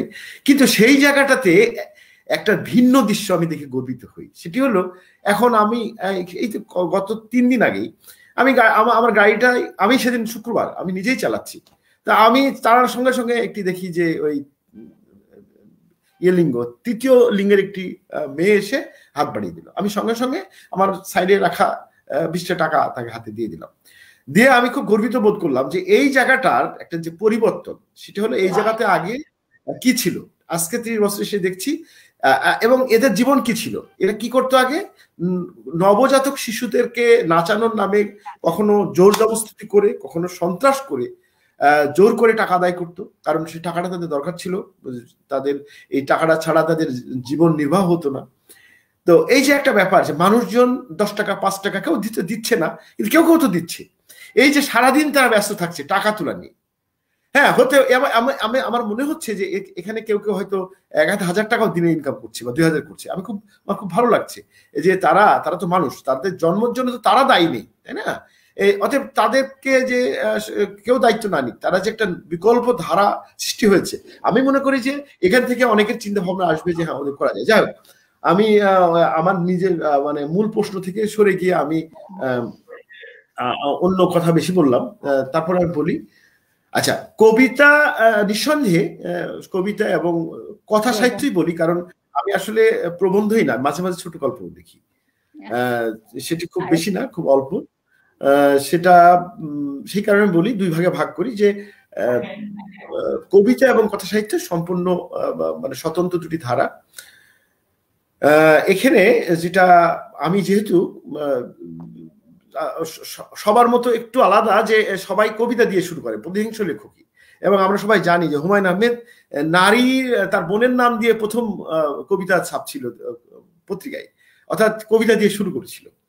কিন্তু আমি কিন্তু ছোট গল্প বা প্রবন্ধ দিয়ে শুরু করেছিলাম সেই 1985-86 সালে, এবং সেটা কিন্তু একবারই জীবনের তাগিদে। মানে আমার এক বড় ভাই বললো যে তোমার কথাবার্তা শুনে তো মনে হয় তুমি লিখতে পারো, তো তুমি এক কাজ করো, আমার পরিচিত জায়গা আছে, তুমি ওখানে একটা ছোট গল্প বা কিছু একটা লিখে পয়সা পাবা, তুমি 400 টাকা করে পাবা। তো সেই সময় আমার হলে থাকতে মাসে 1000 টাকা 1200 টাকা লাগতো, সেখানে 400 টাকার গল্প লিখে পাওয়া তো অনেক ব্যাপার। তো আমি লেখা শুরু করলাম, লেখা শুরু করে 7-8টা লেখার পরে আমি ক্লান্ত হয়ে গেলাম। কেন ক্লান্ত হয়ে গেলাম? কারণ ওই পত্রিকাটা ছিল হলো জাতীয় সঞ্চয় অধিদপ্তরের একটি পত্রিকা, এবং আমাকে অফিস থেকে বলবে দেওয়া হয়েছিল, তুমি যাই লেখো না কেন তোমার পাত্রপাত্রীকে টাকা জমাতে হবে, সঞ্চয় করতে হবে। তা আমি একদিন গিয়ে বললাম যে আমার পাত্রপাত্রীদের পক্ষে আর টাকা পয়সা সঞ্চয় করা সম্ভব না, আমি আর এই লেখা লিখবো না। এই লেখা কিন্তু শেষ। এরপরে আমি লেখালেখি আর ওইভাবে করি, মানে নেই, বইয়ের ছাপাছাপির মধ্যে নেই, কিন্তু টুকটাক করে লিখি। এখন সেই কারণে বললাম যে দেখেন, আমার কাছে এটা মনে হয় যে আমার অনেক কিছু বন্ধু আছে, তারা আমাকে আমার গদ্য নিয়ে অনেক প্রশংসা করে, যে তোমার বা তোর গদ্য খুব ভালো, খুব চমৎকার, প্রশংসা করে। কিন্তু মজার ব্যাপার হলো, আমার নিজের কিন্তু কবিতার প্রতি একটা মানে পক্ষপাত আছে। এই কবিতা হয়তো কতটুকু ভালো হয় জানি না, কিন্তু কবিতা আমার কাছে মনে হয় লেখা খুব সহজ। এবং আমার বন্ধুরা আমাকে বলে যে তুই তো এই মানে যে কোনো জিনিস নিয়ে কবিতা লিখতে পারিস, হ্যাঁ লিখিস ইচ্ছে করলে। সেটা কবিতা কতটুকু মান আসলো সেটা বড় কথা নাই। কবিতা লেখা আমার জন্য খুব সহজ, আমি যখন তখনই লিখতে পারি যে কোনো বিষয়ে, তবে মানের হেরফের হতে পারে। আর একটা বিষয় হলো যে আমার কাছে যেটা মনে হয় যে স্বতঃস্ফূর্ততার কথাটা আপনি বলেছেন, আসলে স্বতঃস্ফূর্ততা কিন্তু আমি আমি আকাঙ্ক্ষা করি গদ্য সাহিত্য এবং কাব্য সাহিত্যের দুটোতেই স্বতঃস্ফূর্তভাবে আসুক। কিন্তু মজার ব্যাপার হলো এই কবিতাতে যেভাবে স্বতঃস্ফূর্ততা আসে গদ্য সাহিত্যে আসে না। কেন আসে না? কারণ হলো যে আমি যখন কবিতা লিখি, কবিতা লেখার জন্য আমার কোনো শ্রম নাই, শুধু আমার একটা কাজ করতে হয়। কাজটা কি, আমার মাথাটাকে ফাঁকা রাখতে হয়, ঠিক আছে? মানে মাথাটার মধ্যে যেন আমার চিন্তাগুলো মেঘের মধ্যে ভেসে বেড়ায়, মানে আস্তে আস্তে হঠাৎ করে একটা মানে একটা ভাব চলে আসলো। তো ভাবটা যে আসে এটা আমার নিয়ন্ত্রণে নেই, হঠাৎ করে ভাবটা আসে। আমার যে কাজটুকু এই ভাবটাকে লেআউট করা, বিল্ডিং এর মতো করে একটা জায়গায় প্লট করে এই ভাবের ভাষা দেওয়া এবং তাতে অলংকার লাগানো। তো এই কাজটা করতে খুব বেশি সময় লাগে না হয়তো, আবার এটা একবার লেখার পরে আবার অনেক চেঞ্জ করারও সুযোগ থাকে। তো সেই ক্ষেত্রে যেহেতু আমার পক্ষপাত আছে, তাই আমার কবিতা লেখা আমার কাছে মনে হয় মোটেও পরিশ্রমের কাজ নয়।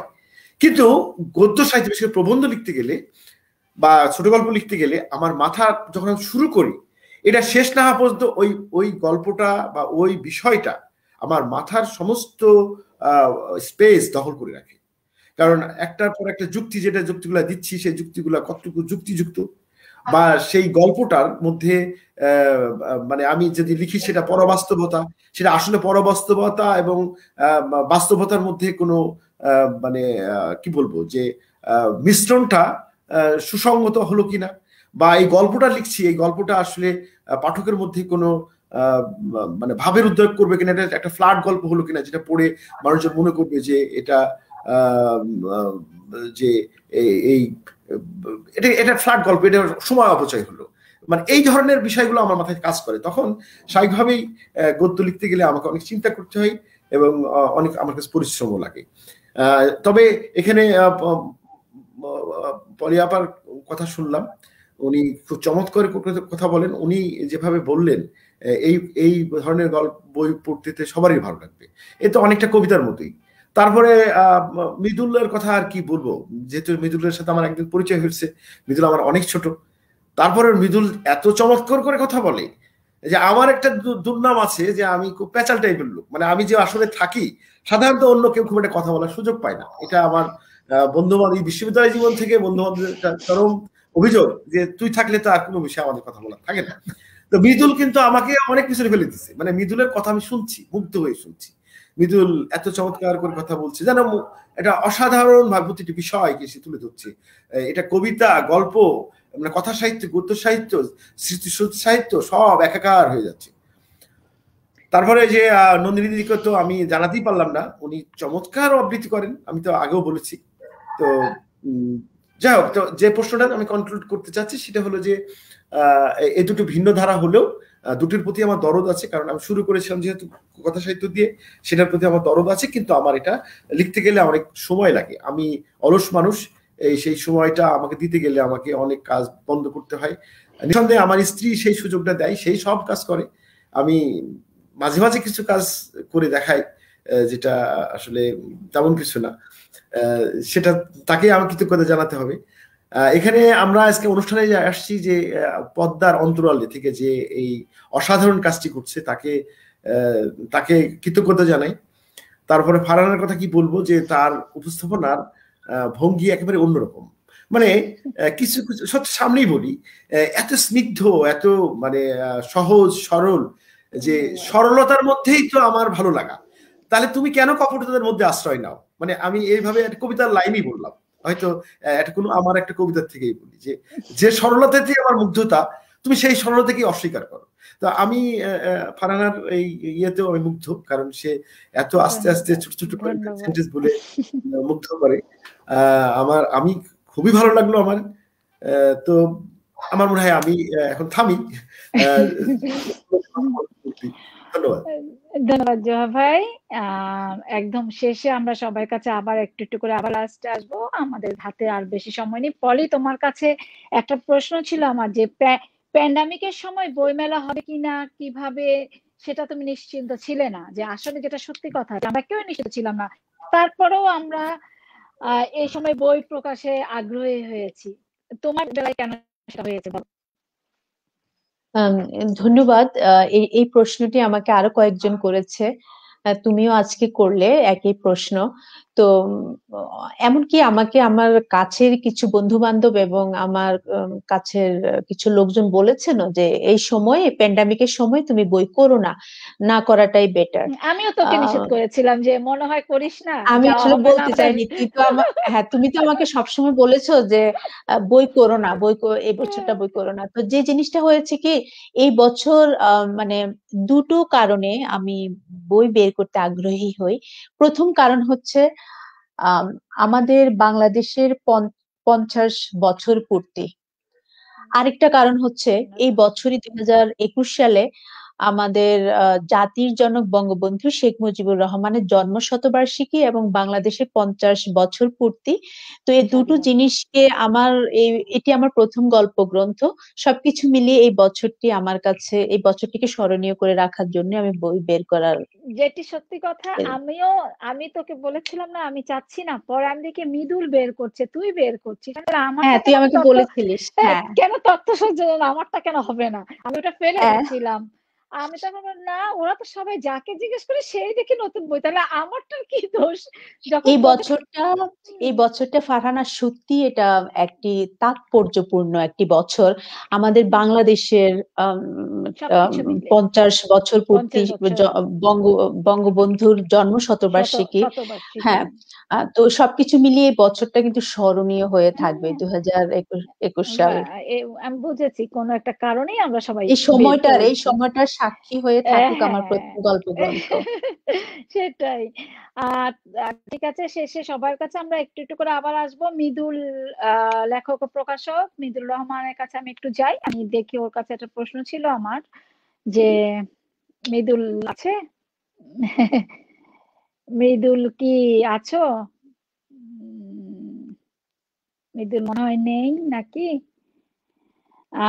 ঠিক আছে, মৃদুল যদি না থাকে তাহলে জোহা ভাই কি আছেন?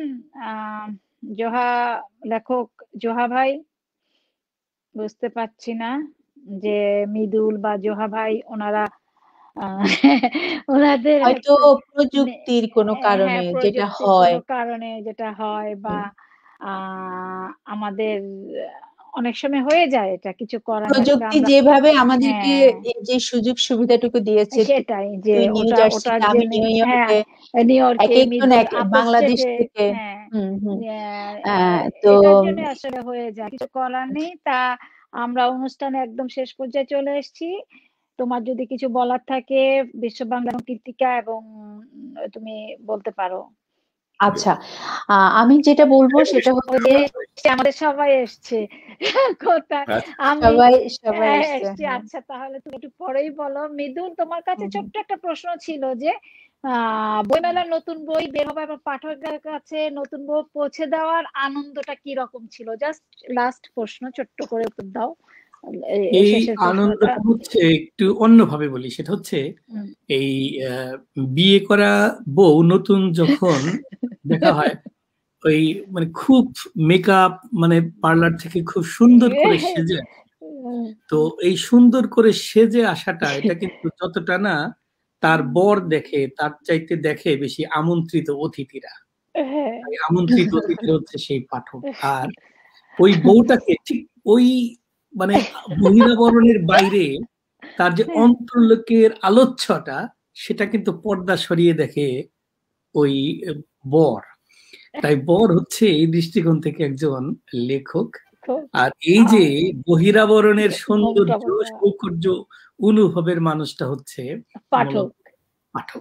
তাই লেখক আর পাঠকের মধ্যে তো একটা বিশাল সম্পর্ক আছে। তো আমি একটুখানি সংযোজন করতে চাই, যে জোহা ভাই 50 ঊর্ধ্ব একজন মানুষ, একজন কবি, কাব্যবোধ, কাব্যকলার রস একটা মানুষকে কতটা প্রাণোচ্ছল তারুণ্যদীপ্ত করতে পারে, তার কিন্তু আজকে একটা মানে বিশাল একটা মানে কি বলবো প্রামাণ্য স্বচ্ছ একটা ছবি কিন্তু এই বিশ্ব বাংলার এই কীর্তিকার মাধ্যমে আজকের এই অনুষ্ঠানে কিন্তু আমরা দেখতে পেয়েছি যে সৃষ্টিশীলতা, মননশীলতা মানুষকে কতটা তারুণ্যদীপ্ত করে, আনন্দ দিতে পারে, আনন্দিত রাখতে পারে, তার ভিতরে প্রাণ চঞ্চলতা কতটুকু পরিস্ফুট করতে পারে।